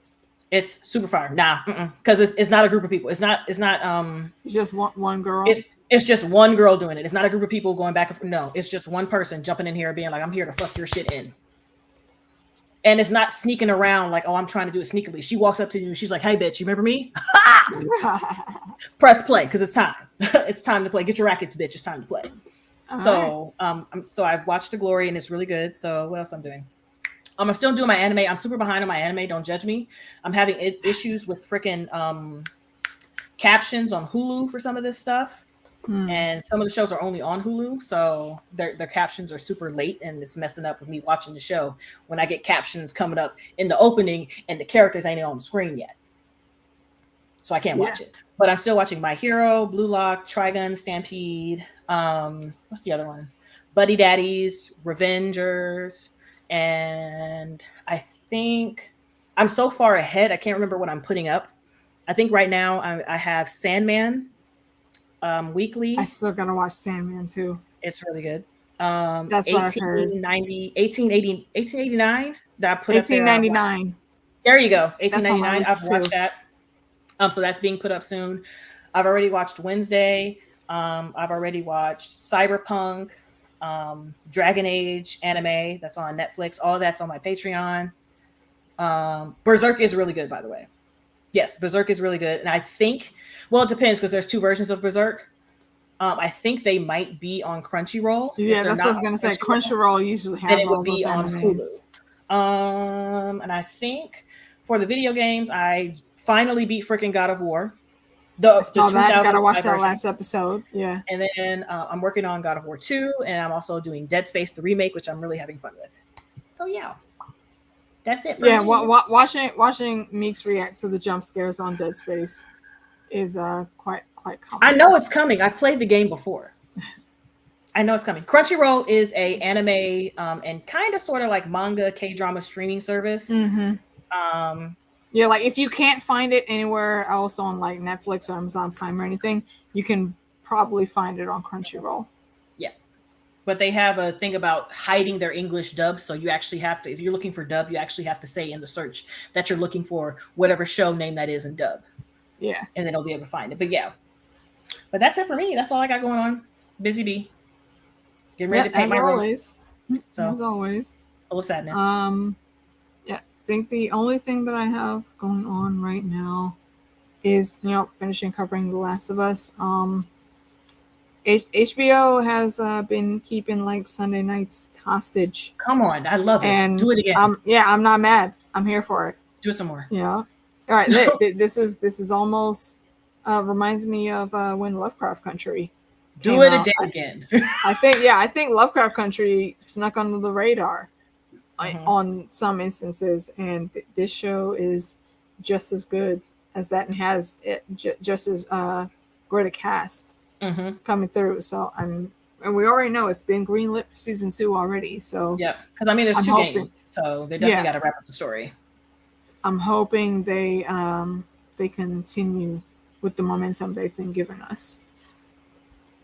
Yep. So that is our show and discussion for the evening, folks. Next week I will very likely be doing another live react watch along.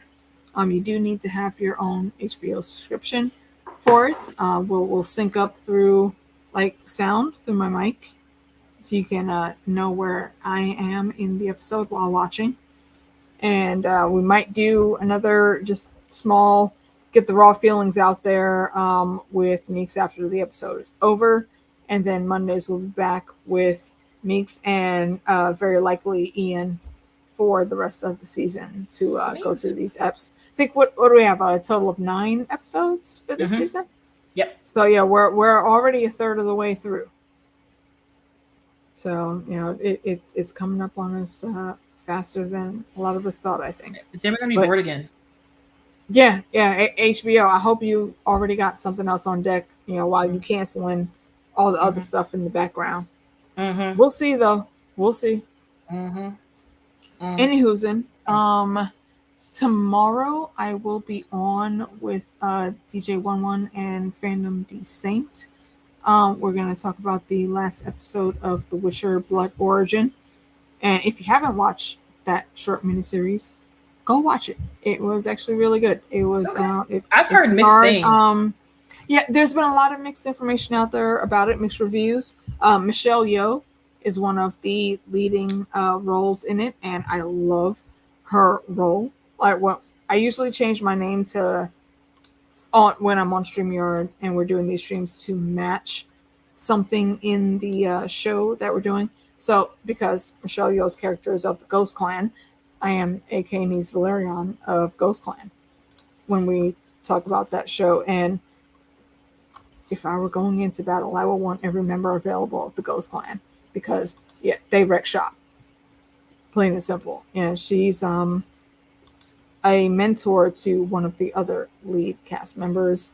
And can't spill it, but it's basically, you know, a thing happens, a certain amount of heroes need to come together to bring the world back into order. And it's very tied in from the very beginning to the original Witcher series that we had with Henry Cavill. So we'll see how that goes.